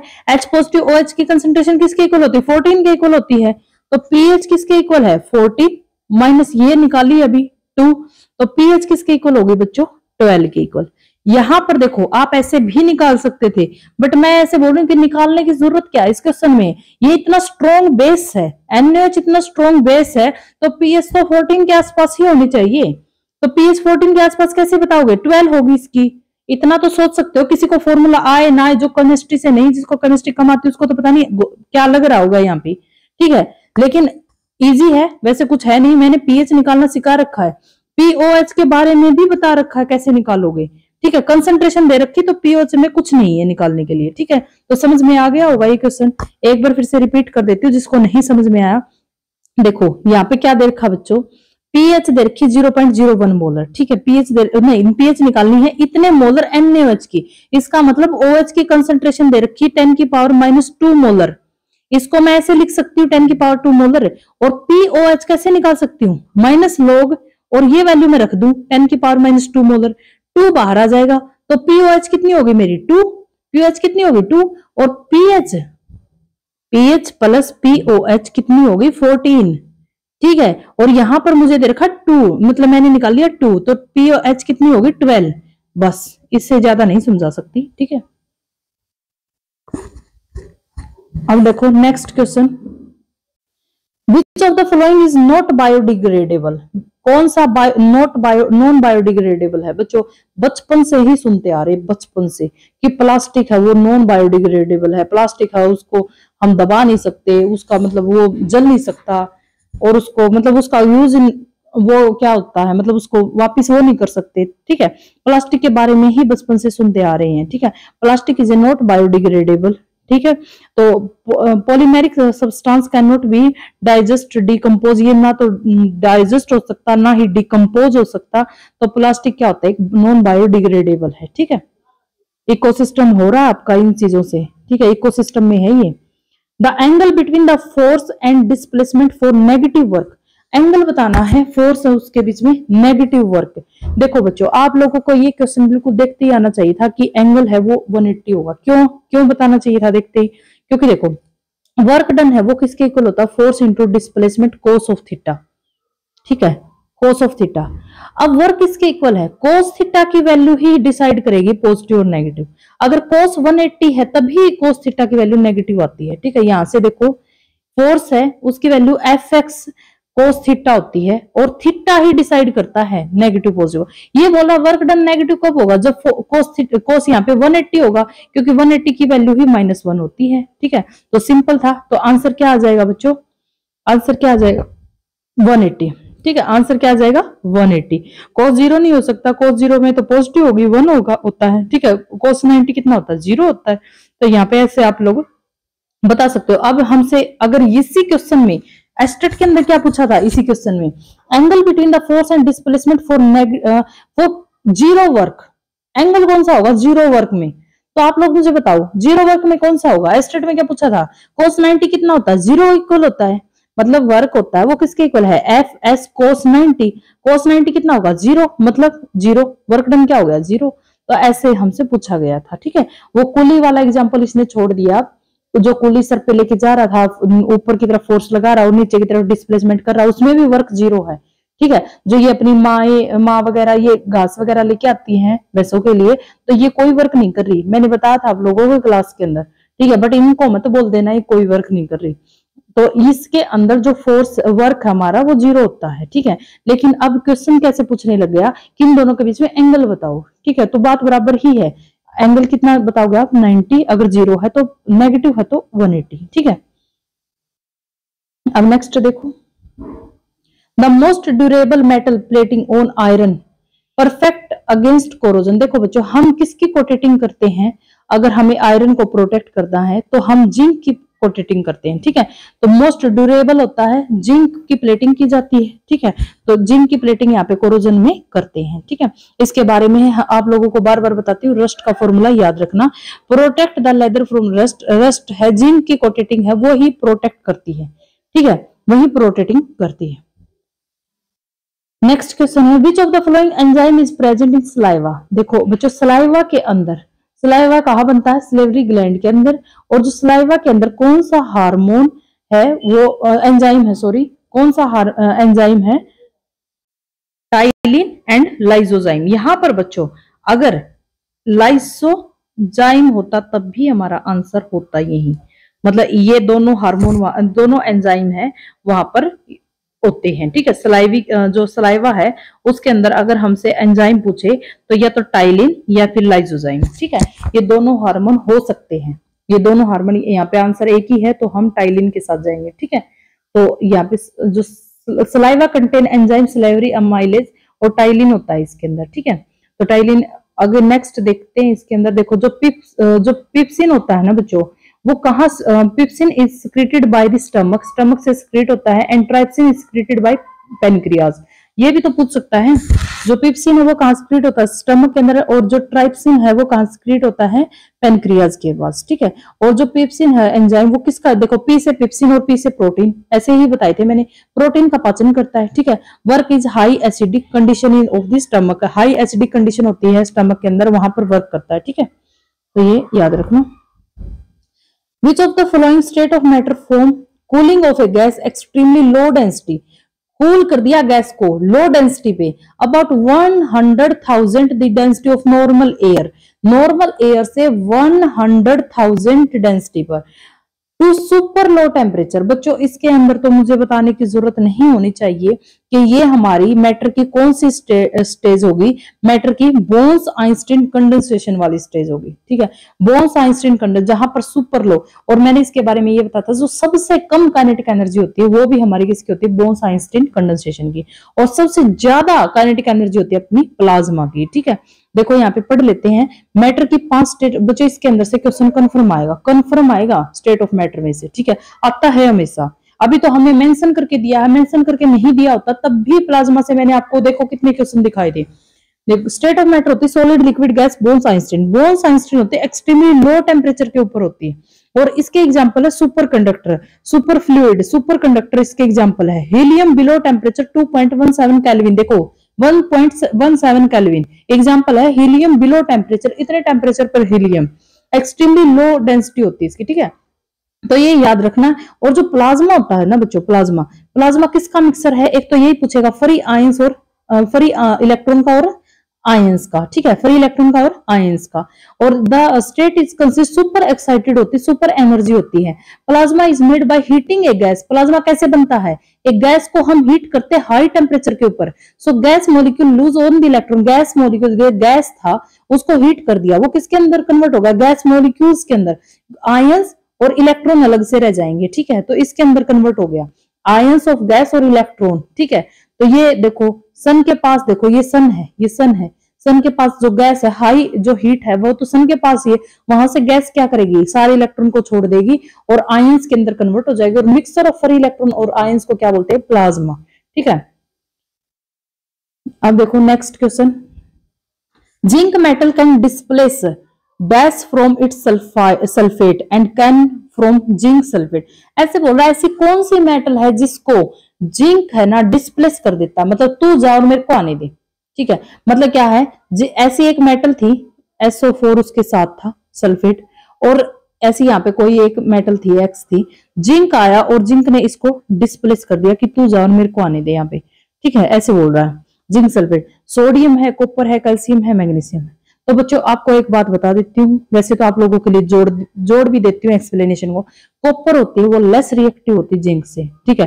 तो यहाँ पर कॉपर सल्फेट था और जिंक आया और जिंक ने इसको भगा दिया और ZnSO4 बन गया और कॉपर को भगा दिया। क्यों भगा दिया? क्योंकि कॉपर लेस रिएक्टिव था। ये रिएक्टिविटी सीरीज है ना, आपको याद करनी है। Zinc is more reactive than copper है, डिस्प्लेस कर देता है कॉपर को, ठीक है। तो यहाँ पर ये रिएक्टिविटी सीरीज याद करनी। देखो हमारे ऑप्शन थे पोटासियम, सोडियम और कैल्शियम, ये 3 ऑप्शन थे और एक था कॉपर, लेकिन जिंक है, जिंक से नीचे है कॉपर, कम रिएक्टिव है, तो ये सीरीज तो याद कर लेना। सीरीज ये थोड़े से ही है, ये तो याद ही कर सकते हो, ठीक है, ये याद करनी है बिल्कुल, तो ये याद कर सकते हो आप। नेक्स्ट देखो, soft water can be easily identify bye it's character. Soft water को हम इजिली आइडेंटिफाई कर सकते हैं, कौन से करेक्टर से आइडेंटिफाई कर सकते हैं? बीइंग स्वीट इन टेस्ट, क्या हम टेस्ट से पता करेंगे कि ये सॉफ्ट वाटर है? Being light green in colour, soft water का कलर क्या लाइट ग्रीन होता है? फॉर्म लेदर विद सोप, या फिर बॉयल फास्ट। देखो बच्चों, सॉफ्ट वाटर या फिर हार्ड वाटर, ये हमें सोप एंड डिटर्जेंट बताते हैं, ठीक है। सोप बताती मेनली, तो डिटर्जेंट तो हर जगह पे ही काम करता है, सॉफ्ट वाटर हो या फिर हार्ड वाटर हो, वो कैल्शियम और मैग्नीशियम को देख लेता है। लेकिन जो ये सोप होती है ना, ये बताती है सॉफ्ट वाटर के अंदर जो सोप है उसके झाग बन जाते हैं, ठीक है, साबुन के झाग बन जाते हैं। तो लेदर का मतलब होता है झाग बन जाना, साबुन के झाग। तो ये लेदर तभी बनेगा, सॉफ्ट वाटर के अंदर ही साबुन के झाग आते हैं। अब आप किसी ऐसी जगह पे हो जहां पर बहुत गंदा पानी है, ठीक है, और आप कितनी भी साबुन कपड़े पे लगा रहे हो, वो मतलब असर ही नहीं कर रही, तो क्या होता है, मतलब वो गंदा पानी है, हार्ड वाटर है। लेकिन अगर आप बिल्कुल फ्रेश पानी के अंदर हो तो आपके साबुन के झाग देखना कितने अच्छे से आते हैं। तो सॉफ्ट वाटर का कैसे पता चलता है? फॉर्म लेदर विद सोप, ठीक है। सारे एग्जाम के क्वेश्चन है, कहीं ऐसे सोच रहे हो इजी है या फिर सारे एग्जाम के आए हुए क्वेश्चन है, आप लोगों को पता चल जाएगा तैयारी का, ठीक है। तो यहाँ पे लेदर बनता है।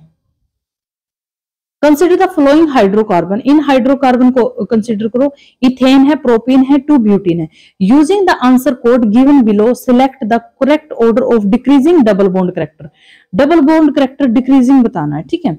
अब आप एक बात बताओ बच्चों, यहाँ पर सबसे पहले तो आप इस एक ही चीज को देख लो कि इथेन के अंदर क्या डबल बॉन्ड करेक्टर है? इथेन CH2 CH3 CH3, इथ नाम कैसे दोगे? इथ, और कोई डबल बॉन्ड नहीं है तो एन, इथेन। तो इथेन के अंदर तो डबल बॉन्ड है ही नहीं, ठीक है। तो डिक्रीजिंग डबल बॉन्ड बताना है, तो डिक्रीजिंग कैसे बताओगे? सबसे कम किसके अंदर है? इथेन के अंदर, ठीक है, यही ऑप्शन है। पहली बात तो पता ही चल गया। लेकिन प्रोपीन और ट्यूब ब्यूटीन के अंदर देखो, प्रोपीन और ट्यूब ब्यूटीन के अंदर यहां पर देखना कि क्या बोल रहा है, ethyne there is exist single bond, इसके अंदर तो सिंगल बॉन्ड है, कोई डबल बॉन्ड नहीं। प्रोपीन के अंदर है हाइपर कंजुगेशन होती है, तो प्रोपीन के अंदर डबल बॉन्ड का जो डबल बॉन्ड है वो क्या ज्यादा होता है, ज्यादा मतलब डबल बॉन्ड की जो प्रेफरेंस है वो ज्यादा होती है प्रोपीन के अंदर, क्योंकि वहां पे क्या होता है, हाइपर कंजुगेशन होती है, ठीक है। फिर देन किसके अंदर? ब्यूटीन के अंदर। देन किसके अंदर बच्चों? ब्यूटीन के अंदर। अब यहाँ पे एक चीज ये देखना, यहाँ पे एक चीज ये देखना बच्चों, यहाँ पर हमसे लेंथ पूछी जाती है, डबल बॉन्ड की ज्यादा है, ट्रिपल बॉन्ड की ज्यादा, किसकी ज्यादा? सबसे ज्यादा लेंथ होती है बच्चों डबल बॉन्ड की, ठीक है, सबसे ज्यादा लेंथ होती है डबल बॉन्ड की। बट उसकी जो एनर्जी है ना बॉन्ड को ब्रेक करने की, सबसे कम होती है सिंगल बॉन्ड की और सबसे ज्यादा होती है ट्रिपल बॉन्ड की। मतलब उसको ट्रिपल बॉन्ड को तोड़ना सबसे ज्यादा मुश्किल है सिंगल बॉन्ड की बजाय। लेकिन जो लेंथ होती है, लंबाई होती है, वो सबसे लंबी होती है सिंगल बॉन्ड और सबसे छोटी होती है ट्रिपल बॉन्ड। ये बात भी पूछी जाती है, ठीक है। और ये हाइपर कंजुगेशन अभी मतलब इसके चक्कर में मत पड़ना तुम, अगर तुम लोगों ने नहीं किया तो ये GST वगैरह का पार्ट है, ठीक है। तो वैसे ही क्वेश्चन ये सिर्फ बॉन्ड के लिए यहाँ पे मैंने डाला है, ठीक है। The type of interaction present between H2S molecule, H2S molecule में टाइप ऑफ इंटरेक्शन देखो, S है, H है और H है। इसके अंदर ये बोल रहा है कि टाइप ऑफ इंटरेक्शन कौन सी है। बच्चों यहाँ पर है ना, अगर हम सल्फर की जगह मैं ऑक्सीजन कर देती हूँ, ठीक है, मतलब H2O बना देती हूँ इसको, तो आप लोग आसानी से बता दोगे, ठीक है। यहाँ पे पॉजिटिव है, ये स्लाइटली नेगेटिव हो जाएगा, स्लाइटली पॉजिटिव हो जाएगा, क्योंकि ये इलेक्ट्रॉन को खींच लेगा, ये इलेक्ट्रॉन को खींच लेगा ऑक्सीजन, स्लाइटली पॉजिटिव। तो ऐसे ही सल्फर की प्रॉपर्टी लगानी है आपको, ऐसे ही आप लोगों को क्या करना है, जैसे ऑक्सीजन के लिए किया वैसे ही आप क्या करोगे, सल्फर हाइड्रोजन से ज्यादा इलेक्ट्रोनेगेटिव, सल्फर खींच लेगा इलेक्ट्रॉन, यहाँ पे नेगेटिव चार्ज और यहाँ पे क्या पॉजिटिव चार्ज। तो इसकी प्रॉपर्टी क्या? डाइपोल इंड्यूस डाइपोल, ठीक है, dipole induce dipole, dipole interaction होती है इसके अंदर, ठीक है, इंड्यूस नहीं होती, डाइपोल इंटरेक्शन होती है, क्योंकि दोनों में इंड्यूस का मतलब होता है बच्चों जहां पर हमें इंड्यूस करवाना पड़े, इसके अंदर तो होती है डाइपोल इंटरेक्शन, डाइपोल ये वाली डी लेकिन इंड्यूस का मतलब होता है जहां पर हमें करवानी पड़े, इंड्यूस करवानी पड़े। जैसे कोई भी एक नॉन पोलर चीज थी, कोई भी एक नॉन पोलर है, उसके पास हमने पोलर रख दिया। जैसे ये कोई नॉन पोलर टुकड़ा था, इसके पास हमने कोई चार्ज वाला टुकड़ा रख दिया, तो इसमें से इंड्यूस हो गया चार्ज माइनस, ठीक है, अट्रैक्ट करने लगे, ये होता है इंड्यूस। बट यहाँ पे इंड्यूस नहीं है, यहाँ पर डाइपोल डाइपोल है, दोनों के अंदर चार्ज है, ठीक है। इंड्यूस नहीं करवाया क्योंकि सल्फर ने खींचा, हाइड्रोजन कम इलेक्ट्रोनेगेटिव था, सल्फर ज्यादा इलेक्ट्रोनेगेटिव था, तो ये इसका आंसर बनेगा, ठीक है। What are the main constituent of cell membrane? Cell membrane का मेन कॉन्स्टिट्यूएंट क्या होता है बच्चों? तो सेल मेम्ब्रेन जब बताया था सेल मेम्ब्रेन किससे मिलकर बनी होती है? लिपोप्रोटीन से। एस्टेट के अंदर भी आया हुआ क्वेश्चन है, अब ये एस्टेट वाले ही स्टार्ट हो गए। तो इसके अंदर क्या है? सेल मेम्ब्रेन के अंदर क्या है? लिपोप्रोटीन है। सेल मेम्ब्रेन के अंदर लिपोप्रोटीन और एक कार्बोहाइड्रेट से हमारी सेल मेम्ब्रेन बनी होती है। बहुत बार पूछा गया क्वेश्चन है, एस्टेट में भी आया हुआ क्वेश्चन है, लिपोप्रोटीन एंड कार्बोहाइड्रेट्स, ठीक है। तो यहाँ पर सेल मेम्ब्रेन और सेल वॉल के बारे में आप पढ़ सकते हो, वैसे मैं करवा चुकी इस चैप्टर को, ठीक है, एक बार रिपीट करवा देते। सेल वॉल क्या होती है? Present only plants in some fungi, bacteria, algae वगैरह में प्रेजेंट होती है, ठीक है। ये कहाँ प्रेजेंट होती है? ह्यूमन के अंदर या फिर एनिमल्स के अंदर cell membrane. The outer part होता है प्लांट्स का, ये आउटर पार्ट होता है एनिमल का। ये सबसे बाहरी प्लांट जो सेल वॉल होती है। अब एक चीज पूछी जाती है, सेल वॉल है प्लांट्स की, किससे मिलकर बनी है? तो सेल वॉल बच्चों सेलुलोज की मिलकर बनी होती है, ठीक है। सेल वॉल किससे मिलकर बनी होती है? सेलुलोज की। तो यहाँ पर मेटाबॉलिकली इनएक्टिव होती है, ये तो इनएक्टिव होती है सेल वॉल। आप लोगों ने देखा होगा सेल वॉल उतर जाती है प्लांट्स की, लेकिन ये है ये एक्टिव होती है। हमारी सेल वॉल क्या उतर जाती है? सेल मेम्ब्रेन नहीं। और तो ये क्वेश्चन है, हमारी सेल वॉल क्या होती है? परमिएबल होती है, ठीक है। The animal epithelial tissue are formed, देखो एनिमल टिश्यू है, एपिथल टिश्यू है। जब मैंने आपको एनिमल किंगडम करवाया था, एनिमल किंगडम, तो एक चीज बताई थी, एस्के हेलमिंथेसिस और जो कोर्डाटा है, मतलब एस्के हेलमिंथेसिस से लेकर कोर्डाटा तक, मतलब इनवर्टिब्रेज से लेकर वर्टिब्रेज तक सभी ट्रिप्लोप्लास्टिक लेयर थी, ट्रिप्लोप्लास्ट थी, ठीक है। तीनों लेयर थी, एक्टोड्रम, एंडोड्रम, मेसोड्रम, तीनों ड्रम उनके अंदर पाई जाती थी, तीनों लेयर उनके अंदर थी, ठीक है। तो आप लोग क्या, यहाँ पर जो एपिथल टिश्यू है उसके अंदर तीनों लेयर ही होती है, ऑल ऑफ दिस तीनों लेयर ही होती है एनिमल्स के पास, ठीक है। कोर्डाटा के पास भी तीनों लेयर होती है, और इनवर्टिब्रेज के अंदर एस्के हेलमिंथेसिस से लेकर कोर्डाटा तक ट्रिप्लोप्लास्टिक बताए थे मैंने, ठीक है। नेक्स्ट देखो, which for one dimension motion force and potential energy. बच्चों ये आपको फॉर्मूला बिल्कुल आना चाहिए, सिंपल फॉर्मूला है हमारा फोर्स का और पोटेंशियल एनर्जी का। तो फर्स्ट वाला ही है फोर्स का और पोटेंशियल एनर्जी का। यहाँ पर देखो, जो हमारी potential energy is equal to the negative work done in shifting an object from some reference point to a given position of conservative force, ठीक है। ये इसकी डेफिनेशन है और आपको ये फॉर्मूला बिल्कुल आना चाहिए, ऑप्शन ए, ठीक है। नेक्स्ट देखो, which one of the following is correct? कौन सा करेक्ट है? Chemical name of washing soda is sodium carbonate D carbohydrate. बिल्कुल सही है बच्चों, ये वॉशिंग सोडा का बिल्कुल सही नेम है ये। Chemical name of baking soda is, देखो कैल्शियम नहीं, बेकिंग सोडा को हम लोग क्या बोलते हैं? ये आप लोगों के लिए सीरीज यहाँ पे लगा दी, बिल्कुल रीड कर लेना, 1 नंबर फ्री का मिलेगा आपको। बेकिंग सोडा के लिए सोडियम बाइकार्बोनेट यूज करते हैं, ठीक है। जो केमिकल नेम होता है बेकिंग सोडा के लिए सोडियम बाइकार्बोनेट होता है। वॉशिंग सोडा के लिए क्या होता है? सोडियम कार्बोनेट, ठीक है। तो ये बिल्कुल सही है, और इनका फॉर्मूला तो आपको याद करना ही है, ठीक है। ये आप लोगों के लिए ही लिखे गए हैं यहाँ पे, फॉर्मूला बिल्कुल याद करना आप लोगों को। ये oil, vitriol oil, green oil, ये सारे याद करने आपको। प्लास्टर ऑफ पेरिस, जिप्सम, ये पूछे जाते हैं हमसे, ठीक है, बार बार पूछता है। तो ये आप लोगों के लिए मैंने यहाँ पे लिखे। साल्ट पीटर कौन होता है? चिल्ली साल्ट पीटर किसको बोलते हैं, ठीक है। तो ये याद करनी है। नेक्स्ट देखो बच्चों, acetic acid dissolve in benzene show molecular weight. जब भी एसिटिक एसिड को बेंजीन के अंदर डालते हैं बच्चों, तो यहाँ पर क्या होता है? एसिटिक एसिड जब बेंजीन के अंदर जाता है, तो वैसे ये क्वेश्चन आपको करना नहीं है क्योंकि सोल्यूशन के अंदर है ये क्वेश्चन, लेकिन सॉल्यूशन थोड़ा सा हमारे सिलेबस के अंदर गिवन है, थोड़ा सा, ठीक है। तो इसलिए मैंने वैसे डाल दिया ये क्वेश्चन, किसी को समझ में आए तो ठीक है, नहीं समझ में आए तो स्किप कर देना, ठीक है। देखो, एसिटिक एसिड बेंजीन के अंदर जब हम डालते हैं, एसिटिक एसिड होता क्या? CH3COH, पूछ सकता है, मतलब इसलिए डाला है, ठीक है। इसको हम जब बेंजीन के अंदर डालते हैं तब ये क्या होता है बच्चों? ये डाइमराइज होता है। डाइमराइज मतलब ये 2 फॉर्म में कन्वर्ट हो जाता है, डाइमराइज हो जाता है, आपस में हाइड्रोजन बॉन्ड बना लेता है। जैसे देखो, एसिटिक एसिड मोलिकुलर मास है 60 ग्राम पर mole, dimerise into benzene due to the presence of hydrogen bond. देखो मैं बता ही देती हूँ डाइमराइज क्या होता है। ये क्या कर लेता है, जैसे CH3, यहाँ पे COOH, आगे फिर बॉन्ड बनाएगा, जैसे COO, C दूसरे का COH और CH3, ऐसे बॉन्ड बना लेता है। ठीक है, मतलब अगर इसका मॉलिक्यूलर वेट अगर आप निकालोगे एसिटिक एसिड का तो 60 है, बट ये दो फॉर्म में, डाइमराइज का मतलब होता है बच्चों खुद के साथ ही डबल बॉन्ड बना लेना। जैसे दो मॉलिक्यूल थे एसिटिक एसिड के, वो आपस में ही मिल गए, ठीक है, हाइड्रोजन बॉन्ड से, तो इसका जो वेट होता है 120 होता है, इसका वेट होता है वो 120 होता है। ठीक है, तो यहाँ पे ये याद रखनी है। The correct sequence of number of carbon atom present in, correct sequence बतानी है, नंबर ऑफ कार्बन एटम किसके अंदर प्रेजेंट होते हैं, कंप्रेस नेचुरल गैस के अंदर, डीजल के अंदर या फिर पेट्रोल के अंदर। ठीक है, तो यहाँ पर हमारे पास जो ज्यादा number of carbon atom present होते हैं किसके अंदर प्रेजेंट होते हैं, देखो बच्चों पेट्रोल के अंदर जो प्रेजेंट होते हैं 5 से 12 एटम ही प्रेजेंट होते हैं, डीजल के अंदर 12 से 20 एटम ही प्रेजेंट होते हैं, और जो हमारा लुब्रिकेंट ऑयल होता है उसके अंदर 20 से 38 प्रेजेंट होते हैं। ठीक है, तो ये आपको याद रखनी है बात।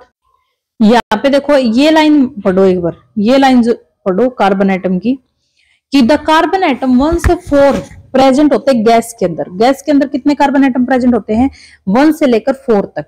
ठीक है, लिक्विड के अंदर कितने प्रेजेंट होते हैं, 5 से 25। जैसे जब मैंने आपको पेट्रोल और डीजल करवाया था तब आपको सीटेन नंबर और ऑक्टेन नंबर बताया था, तो कार्बन 7 और कार्बन 8 यूज हुए थे, और उसके अंदर डीजल के अंदर 10 और 11 यूज किए थे। ठीक है, तो यानी कि डीजल के अंदर कार्बन एटम ज्यादा यूज किए थे और पेट्रोल के अंदर कम यूज किए थे। ठीक है, और कार्बन एटम सॉलिड के अंदर तो 25 के आसपास होते हैं, मोर देन 25।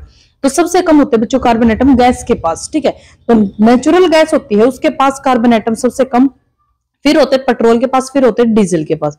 तो यहाँ पर देखो सबसे कम किसके पास होते हैं, नेचुरल गैस के पास, फिर होते पेट्रोल के पास, और फिर होते हैं डीजल। वैसे भी जब कंसेप्ट करवाया तब भी बताया था, सीटेन नंबर ऑक्टेन नंबर से भी कार्बन एटम को मैंने आपको बताया था कि C7 है, C8 है, और C8 का जो ऑक्टेन नंबर है वो 100 होता है, C7 का ऑक्टेन नंबर 0 होता है। तो 7-8 कार्बन एटम है इसके अंदर, उसके अंदर डीजल के अंदर, सॉरी ऑक्टेन नंबर किसके लिए था, पेट्रोल के लिए, सीटेन नंबर किसके लिए था, डीजल के लिए, वहां पर कार्बन एटम ज्यादा थे। तो सबसे ज्यादा कार्बन एटम किसके पास होते हैं, हमारे डीजल के पास। ठीक है, सबसे ज्यादा किसके, ये आंसर इसका सही बनेगा, डीजल के पास। ठीक है, in frog heart there is a cardiac muscle which consist of fibre, Purkinje fibre होता है बच्चों फ्रॉग हार्ट में। ये एस्टेट में भी आया हुआ क्वेश्चन, आप लोगों ने देखा ही होगा, एस्टेट के अंदर पुरकंजे फाइबर होता है, और किसके अंदर, फ्रॉग के अंदर। ठीक है, cardiac muscle.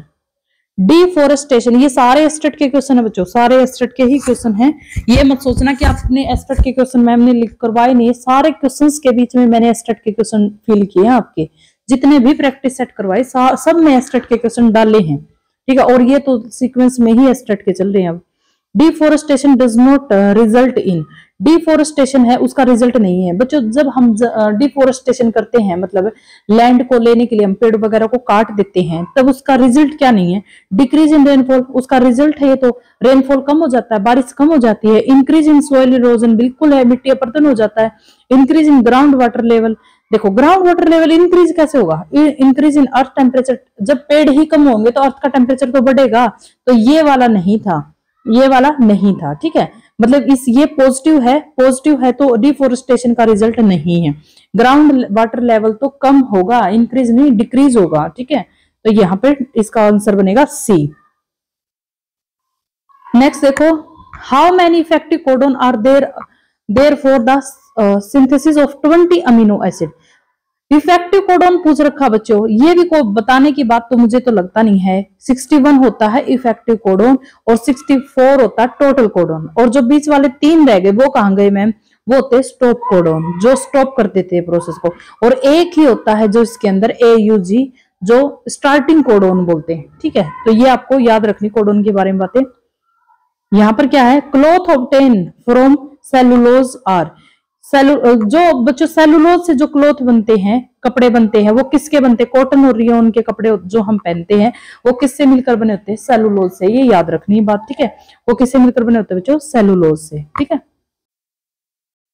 Which power plant work on the basis of gravity of earth, कौन सा पावर प्लांट है ऐसा है जो किसके ऊपर बेस है, ग्रेविटी ऑफ अर्थ। बच्चों ये मतलब हाइड्रो पावर प्लांट ऐसा होता है जो किसके ऊपर बेस है, ग्रेविटी ऑफ द अर्थ। ठीक है, किसके ऊपर बेस है बच्चों, ग्रेविटी ऑफ द अर्थ। ठीक है, तो यहाँ पर हाइड्रो पावर प्लांट के बारे में आप पढ़ सकते हो। और in which medium the speed of sound will be maximum, ऐसा कौन सा जिसके अंदर स्पीड ऑफ साउंड क्या होती है, मैक्सिमम होती है। यहां पर देखो बच्चों, इस क्वेश्चन के अंदर वाटर के अंदर तो सॉलिड इससे ज्यादा होगी नहीं, वाटर के अंदर तो इससे ज्यादा होगी नहीं, मतलब सॉलिड से ज्यादा नहीं होगी, और ये तीनों ही सॉलिड हैं। अब इनमें से कैसे बताएं, तो इनमें से बताने के लिए देखो, वैसे मैं आंसर बता देती हूँ एल्यूमिनियम के अंदर। ठीक है, लेकिन बताएं कैसे मैम, तो यहाँ पर आप लोगों को ये टेबल याद करनी पड़ेगी। एल्यूमिनियम है, उसमें स्पीड ऑफ साउंड कितनी होती है, इतनी। निकल है, उसके अंदर इतनी होती है। ठीक है, तो ये टेबल आपको बिल्कुल।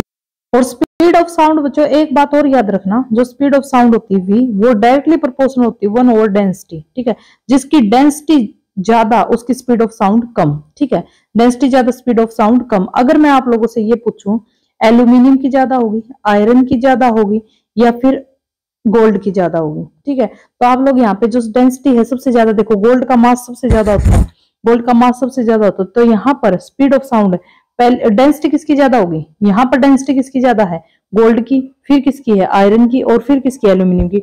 डेंसिटी ज्यादा होती है इसकी, तो स्पीड ऑफ साउंड तो इससे अपोजिट है। स्पीड ऑफ साउंड क्या है, v directly proportional to 1 over d, तो ये ज्यादा है तो ये कम होगी। ठीक है, ये याद रखना। और यहाँ पे ये टेबल दे रखी है बच्चों, देखो ये टेबल आप याद कर लेना, यहाँ पे 1 नंबर आपका फ्री का मिलेगा। हीलियम के अंदर स्पीड ऑफ साउंड इतनी होती है, एयर के अंदर इतनी होती है, ऑक्सीजन के अंदर इतनी, मतलब आपको सिर्फ ये सिंपल ही याद रखनी है। किसके अंदर ज्यादा, सबसे अंदर होती है सॉलिड एल्यूमिनियम में, फिर होती निकल, फिर होती स्टील के अंदर। ठीक है, तो आपको ये याद रखनी है। नेक्स्ट देखो, Which of the following are exothermic process, इनमें से कौन सी है एक्सोथर्मिक प्रोसेस। ठीक है, reaction of water with quick lime, ये बात तो बार बार बता चुकी हूँ कि आप लोग जैसे घरों में पेंट करते हो, उसमें पानी डालते हो, एकदम से हीट निकलती बहुत ज्यादा, तो ये तो हमारी एक्सोथर्मिक रिएक्शन है कन्फर्म। तो 1 देखो इसके अंदर भी है, इसके अंदर भी। ठीक है, ये दोनों तो कट हो गई। ठीक है, अब देखो मेल्टिंग ऑफ आइस, बच्चों जब हम आइस को मेल्ट करते हैं तो क्या वो हीट छोड़ती है, हमें खुद ही हीट देनी पड़ती है उसको मेल्ट करने के लिए। मतलब क्या आइस को बाहर निकालना पड़ता है, गर्म टेम्परेचर देना पड़ता है, तभी वो क्या होती है, मेल्ट होती है। तो ये क्या है, एंडोथर्मिक है। इवेपोरेशन ऑफ वाटर, वाटर जब इवेपोरेट होता है तो बच्चों हीट तो हमें ही देनी पड़ती है। टेम्परेचर अगर टेम्परेचर ज्यादा है तभी तो इवेपोरेशन होगी। तो थर्ड भी नहीं, ये एंडोथर्मिक है, दोनों ही एंडोथर्मिक एग्जांपल है। डाइल्यूशन ऑफ एसिड, जब एसिड को डाइल्यूट करते हैं, एसिड को जब डाइल्यूट करते हैं बच्चों, तो वो क्या होता है, एक एक्सोथर्मिक प्रोसेस है। ठीक है, तो यहाँ पर 1 और 4 इसका आंसर बनेगा। 1 और 4 क्या बनेगा बच्चों, इसका आंसर बनेगा। ठीक है, तो सी इसका क्या है, आंसर है। ये एक्सोथर्मिक और एंडोथर्मिक के बारे में बता रखा है, यहाँ पे पढ़ सकते हो आप बहुत बार, मैं तो काफी टाइम रिपीट कर चुकी है। एक्सोथर्मिक क्या होता है, यहाँ से क्वेश्चन आता है बच्चों एक्सोथर्मिक एंडोथर्मिक से। ठीक है, तो ये पढ़ सकते हो आप। देखो इसमें जो पहला ऑप्शन है क्विक लाइम है, और किसी बच्चे को अभी भी नहीं पता होगा क्विक लाइम किसको बोलते हैं, कैल्शियम ऑक्साइड को। ठीक है, और उसकी जब इसके साथ रिएक्शन करो तो शेक लाइम बनता है, ये भी याद रखना है। क्विक लाइम को में जब पानी डालते हैं तो शेक लाइम बनता है। ठीक है, और जब मेल्ट करते हैं आइस को तो हीट देनी पड़ती है। इवेपोरेशन करते हैं वाटर का तो क्या होता है, हीट देनी पड़ती है। और डाइल्यूशन करते हैं, एसिड में वाटर डालते हैं तो हीट निकलती है। ठीक है, तो ये सारी चीजें याद रखोगे। ये क्वेश्चन बच्चों मैंने बोर्ड के ऊपर भी करवाया हुआ है, पावर से क्वेश्चन है। ठीक है, अपना स्टेट का ही क्वेश्चन है, पावर से आया हुआ क्वेश्चन है। Power of a water is 2 kilowatt and the amount of water in litre, litre में बताना amount of water, it can rise 1 minute to a height दे रखी है, जी दे रखी है, और पावर का हमें यहाँ पे सिंपल फॉर्मूला लगाना है। पावर है 2 किलोवाट, पहले तो इसको वाट के अंदर कन्वर्ट करोगे। ठीक है, टाइम दे रखा 60 सेकंड, हाइट दे रखी 10 मीटर और ग्रेविटी दे रखी है। ठीक है, तो यहाँ पर सारी चीजें दे रखी। पहले तो हमें वर्क डन निकालना पड़ेगा। वर्क डन किसके इक्वल है, mgh के इक्वल। यहाँ पे सिंपल वर्क डन निकालोगे, क्यों निकालोगे ऐसे mgh से, work done is rising of water up to a height, height के ऊपर वर्क डन क्या होगा, mgh ही होगा। ये बात समझते हो, वर्क डन हाइट के ऊपर क्या होगा, mgh। यहाँ से आप निकालोगे mgh वर्क डन। पावर किसके इक्वल होता है, वर्क डन बाय टाइम के इक्वल। ठीक है, तो यहाँ पे हम लोग क्या निकाल सकते हैं, मतलब यहाँ पे हम लोग जो चीज हमसे पूछी गई वो आराम से निकाल सकते हैं। ठीक है, पावर दे रखी है, वर्क डन दे रखा है, टाइम दे रखा है, क्या पूछा है इसने, मास पूछा है, एम पूछा है, तो एम निकाल सकते हैं सिंपली। ठीक है, फिर से रिपीट कर देती हूँ, वर्क डन होता है किसी भी हाइट के ऊपर mgh है, यहां से हमें मास निकालना है। ठीक है। तो देखो पावर दे रखा है, mgh आप लिखोगे 100, यहां पर देखो g की वैल्यू भी हमें पता है, h की वैल्यू भी पता है, 100 m, मास नहीं पता हमें, तो यहां से हम सिंपल मास निकाल सकते हैं 1200 kg। ठीक है। The adapter molecule in the process of translation is, adapter molecule बताना बच्चों, अडोप्ट देखो जो सिग्नल को अडोप्ट करता है वो मैंने बताया था वो कौन सा होता है, टीआरएनए होता है। ठीक है। जो अडोप्ट करता है, मैसेंजर कौन सा, जो मैसेज को लेता है कि ये अमीनो एसिड आ गए, अब ये एसेंशियल है, नॉन एसेंशियल है, ये सिर्फ क्या करता है, मैसेंजर है। अडोप्टर कौन होता है, अमीनो एसिड को अडोप्ट कौन करता है, टीआरएनए। ठीक है। TRNA translation is the process by which cell synthesis, ये बता चुकी हूँ। ट्रांसलेशन मैसेंजर आरएनए के बारे में भी बता चुकी हूँ। ठीक है। नेक्स्ट देखो, सिलेक्ट द, ये अपना स्टेट का क्वेश्चन है बच्चों टेक्सोनोमी से। ठीक है। इसमें सिलेक्ट करना है कौन सा ऑर्डर अपर है और कौन सा ऑर्डर लोअर है। ठीक है। डिसेंडिंग ऑर्डर बताना हमें, डिसेंडिंग। तो ये तो बच्चों देखो यहां पर सबसे पहले हमने किंगडम पढ़ा था, एनिमल किंगडम सबसे पहले पढ़ा था, उसके अंदर मैंने फाइलम करवाई थी। ठीक है। ये बार बार बता रही हूँ ताकि तुम लोगों की खोपड़ी के अंदर चला जाए। पहले हमने किंगडम पढ़ा था, उसके बाद हमने फाइलम पढ़ा था, फाइलम के बाद आती क्लासेस, क्लासेस के बाद आता ऑर्डर, ऑर्डर के बाद आती फैमिली, फिर जीन, फिर स्पीसीज। किसी को कुछ भी नहीं आता ना, क्या होता फाइलम, क्या होता किंगडम, किसी को बायो बिल्कुल नहीं आती। तो ये चीज तो आप पढ़ ही सकते हो, 2 बार रिपीट हो चुका। किंगडम है, उसके बाद फाइलम, एनिमल किंगडम किया था ना, उसके बाद हमने फाइलम किए थे, फाइलम एनालिडा, फाइलम कोरोडेटा, तो ये सारे किए थे। उसके बाद आती है उन फाइलम की क्लासेस, क्लास करते, फिर उनको एक ऑर्डर के अंदर अरेंज करते, क्लासेस को ऑर्डर में बिठाते हैं, फिर उसके बाद एक फैमिली, फिर जीन, फिर स्पीसीज। तो ये आपको बिल्कुल याद रखनी है। ठीक है। ये आपको बिल्कुल याद रखनी है। नेक्स्ट देखो, the amino acid coded by start codon from protein synthesis. बच्चों स्टार्टिंग कोडोन कौन सा, मैंने उसका नाम याद करने के लिए बोला था, आप लोगों से फॉर्मूले के अंदर से भी पूछ सकता है, एयूजी होता है। ठीक है। और इसको क्या बोलते हैं, मिथेयोनिन। ठीक है। ये आप लोगों को आना चाहिए स्टार्टिंग कोडोन। और जो स्टॉप कोडोन होते हैं वो हमारे पास 3 होते हैं, उल्लू आया आया, उल्लू गया आया, उल्लू उल्लू आया गया। आप लोगों को ये मैंने बताए थे, उन तीनों के भी नाम आपको याद होने चाहिए। ठीक है। तो स्टार्टिंग कोडोन कौन सा है, ऑप्शन ए, ये यहाँ पे लिखे हुए हैं। ठीक है। आप लोग याद कर लेना, ये 3 होते हैं, ये 3 होते स्टॉप कोडोन होते हैं। ये बार बार पूछता स्टॉप कोडोन के बारे में, स्टार्टिंग कोडोन के बारे में। एसेंशियल कितने, जो इफेक्टिव कोडोन होते 61, टोटल कोडोन होते 64। ठीक है।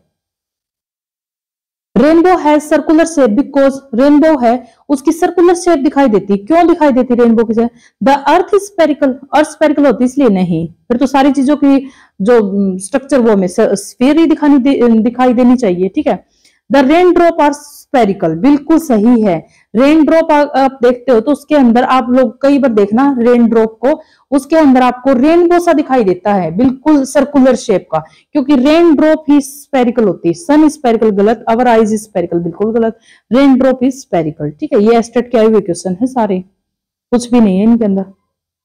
एटोमिसिटी ऑफ फॉस्फोरस, देखो बच्चों मैंने बताया था, अगर एटोमिसिटी फॉस्फोरस की पूछता है, 4 क्यों, फॉस्फोरस कितने एटम से जुड़ा होता है, 4 के साथ, फॉस्फोरस आपस में कितने एटम से जुड़ा होता है बच्चों, 4 के साथ। ठीक है। 4 के साथ बॉन्ड बनाता है। अगर मैं सल्फर की पूछूं तो कितनी बताओगे आप, सल्फर की एटोमिसिटी कितनी है, 8, ऑक्सीजन की कितनी है, 2, नाइट्रोजन की कितनी है, 2, क्योंकि ये 2-2 से जुड़े होते हैं। सल्फर की नेटिव स्टेट में सल्फर 8 एटम से जुड़ा हुआ होता है, फॉस्फोरस 4 से जुड़ा हुआ होता है। ये एक सीरीज कल मैंने बताई भी थी, कल मैराथन क्लास ली थी तब मैंने बताई थी कि ये आप एक छोटी सी सीरीज है, ये याद कर लेना, 1 नंबर आ जाता है वहां से। लंग्स डेवलप फ्रॉम, देखो बच्चों लंग्स है ना, डेवलप कहाँ होते हैं, जो अपने बिल्कुल इनर पार्ट से। ठीक है। Develop from inner most layer, endoderm से। ठीक है। लंग्स है कहाँ डेवलप होते हैं, एंडोड्रम से। ये एस्टेट में आया था। ठीक है। कुछ भी नहीं है इसके अंदर। देखो which term is used, which term is used for celestial body that revolve around the sun is high elliptical orbit. बच्चों इलिप्टिकल ऑर्बिट के अंदर को सन के चारों ओर चक्कर लगाता है, इलिप्टिकल ऑर्बिट। तो हमें बचपन से ही सुनते हैं धूमकेतु होते हैं, कॉमेट होते हैं, जो इलिप्टिकल ऑर्बिट के अंदर चक्कर लगाते हैं। ठीक है। तो ये तो बताने की शायद जरूरत भी नहीं थी मुझे, कॉमेट। कंप्लीट मेटामॉर्फोसिस अकर इन, ठीक है, किसमें होता है बच्चों कंप्लीट मेटामॉर्फोसिस, मॉस्किटो के अंदर, मॉस्किटो के अंदर। यहाँ पे देखो मेटामॉर्फोसिस क्या होता है बच्चों, is the process by which organism develop from larva to adult stage. Develop होते हैं लार्वा से अडल्ट स्टेज में। And during the process of organism change is physical appearance, जो अपनी फिजिकल अपीयरेंस को बिल्कुल चेंज कर लेते हैं। क्लास इंसेक्टा से होते हैं जो, देखो बच्चों, लार्वा के अंदर कुछ और दिखाई देते हैं और अडल्ट में कुछ और होते हैं, उसको बोलते हैं मेटामॉर्फिस। इसमें जो कंप्लीट मेटामॉर्फिस होता है वो कहां पे प्रेजेंट होता है? मॉस्किटो के अंदर, मतलब इंसेक्टा के अंदर, ठीक है। इंसेक्टा में ये जैसे होते हैं, मतलब लार्वा में वैसे ही बड़े हो जाते हैं, लेकिन ये बिल्कुल चेंज हो जाता है, ठीक है। तो इसमें ये क्वेश्चन बच्चों हमारा स्टेट का ही है, वैसे तो सारे ही स्टेट के ही चल रहे हैं, ठीक है, लेकिन ये मैं काफी टाइम बता चुकी। ब्यूरिट टेस्ट है, किसकी प्रेजेंस बताता है? पेप्टाइड बॉन्ड की। और पेप्टाइड बॉन्ड किसके अंदर होता है? प्रोटीन के अंदर, ठीक है। तो ये ब्यूरिट टेस्ट किसके लिए यूज किया जाता है? प्रोटीन के अंदर। पेप्टाइड बॉन्ड के अंदर अगर हमसे पूछे मेटल कौन सी मेटल के बारे में बताता है, तो नाइट्रोजन के बारे में। तो ये या मैं करवा चुकी, बोर्ड पे अच्छे से एक्सप्लेन कर चुकी, लेकिन यहाँ पे ये अपना एस्टेट का क्वेश्चन है। ये सारे ही एस्टेट के चल रहे हैं। The mineral element present in chlorophyll molecule. बच्चों कुछ बताने की जरूरत है, मिनरल एलिमेंट कौन सा प्रेजेंट होता है क्लोरोफिल के अंदर? मैग्नीशियम। मैग्नीशियम प्रेजेंट होता है क्लोरोफिल के अंदर, ये तो कुछ भी बताने की जरूरत नहीं, एक ही मिनरल प्रेजेंट होता है क्लोरोफिल के अंदर, मैग्नीशियम, ठीक है। यहाँ पे देखो मैग्नीशियम बीच के अंदर है, क्लोरोफिल के अंदर, ठीक है। बाइपोलर न्यूरॉन है, वो कहाँ मिलते हैं? बाइपोलर न्यूरॉन रेटिना पे, ठीक है। बिल्कुल देखो इजी क्वेश्चन थे, सारे ही एस्टेट के क्वेश्चन है, सारे ही एस्टेट के हैं रेटिना पे। बाइपोलर न्यूरॉन्स कहाँ होते हैं? रेटिना के ऊपर, ठीक है। Mode of respiration of Mollusca. देखो बच्चों मोलस्का का रेस्पिरेशन पूछा है, मैंने आपको वहां भी करवाया था जब मैंने मोलस्का करवा, तो वो मोलस्का का रेस्पिरेशन वो कहां पे होता है? मोलस्का के अंदर रेस्पिरेशन होता है बच्चों, एक second, B and C, pulmonary and bronchial, ठीक है, बी एंड सी। तो मोलस्का के अंदर रेस्पिरेशन का होता है बी एंड सी, ठीक है। अब हमसे क्या पूछा था? Respiration in Mollusca can be aquatic and terrestrial, मतलब जो रेस्पिरेशन है एक्वेटिक पे अलग है, और जैसे स्थल पे जो मोलस्का उसका रेस्पिरेशन अलग है और इक्वेटिक है वो अलग है। अब हमसे अगर पूछ ले इक्वेटिक है वो रेस्पिरेशन कैसे करते हैं, तो ब्रोंकियल से करते हैं, और टेरेस्ट्रियल जो स्थल के ऊपर रहते हैं वो कैसे करते हैं? पल्मोनरी से करते हैं, ठीक है। ये भी क्वेश्चन याद रखना, मोलस्का के बारे में इंपॉर्टेंट पॉइंट है, ठीक है। अब देखो next, which of the flowing process is responsible and replacing the repairing tissue. देखो बच्चों इसमें क्या आता है, जो हमारे टिश्यू है, अगर हमें कहीं से भी जैसे कट लग जाता है, फॉर एग्जांपल आपका हाथ भी कट जाता है, कई बार मतलब चाकू से हाथ कट जाते, तो वो रिपेयर कैसे हो जाते हैं, मतलब वापस रिपेयर कैसे हो जाते हैं? तो हमारे जो सेल है उसके अंदर सेल डिवीजन होता है, सेल है उसके अंदर सेल डिवीजन होता है, जहां से रिप्लेस एंड रिपेयर हो जाते हैं टिश्यू, ठीक है। तो सेल डिवीजन ही उसके अंदर क्या है, इंपॉर्टेंट पॉइंट है कि सेल डिवीजन होती है, इसलिए जो टिश्यू है वो क्या होते हैं? रिपेयर होते हैं। बहुत सारी सेल टूटती हैं, बहुत सारी सेल बनती हैं आपस में, ठीक है। तो सेल डिवीजन इसके अंदर आंसर बनेगा। नेक्स्ट देखो, अच्छा खत्म हो गई, चलो। तो बच्चों ये आपके सारे क्वेश्चंस थे, ठीक है, इंपॉर्टेंट क्वेश्चन थे, एस्टेट के भी मैंने लिए थे, DSSB के भी लिए थे। आई होप आपको ये सीरीज अच्छी लगी होगी, ठीक है। तो चलो इन क्वेश्चंस को बिल्कुल अच्छे से करना बच्चों। अब हम मैराथन क्लास लेके आएंगे बायोलॉजी और फिजिक्स की, ठीक है। तो ये क्वेश्चन है, ये क्वेश्चन से आपको आइडिया लग जाएगा कि आपकी तैयारी कैसी चल रही है, क्योंकि क्वेश्चंस बच्चों मैंने सिर्फ एस्टेट के क्वेश्चन मैं डाल चुकी, मतलब हर एक जैसे प्रैक्टिस सेट किए तो वहां पे एस्टेट के क्वेश्चन डाले हुए हैं। ये लास्ट वाले जितने भी क्वेश्चन चल रहे थे, 30-35 क्वेश्चन जितने थे सारे स्टेट के क्वेश्चन थे, पहले वाले जितने भी थे DSSB के, KVS के, राजस्थान के क्वेश्चन थे, ठीक है। तो क्वेश्चन सीरीज से भी आपको पता चल जाएगा आपकी तैयारी कैसी चल रही है। होप सो आपको ये वीडियो अच्छी लगी होगी। Thank you so much.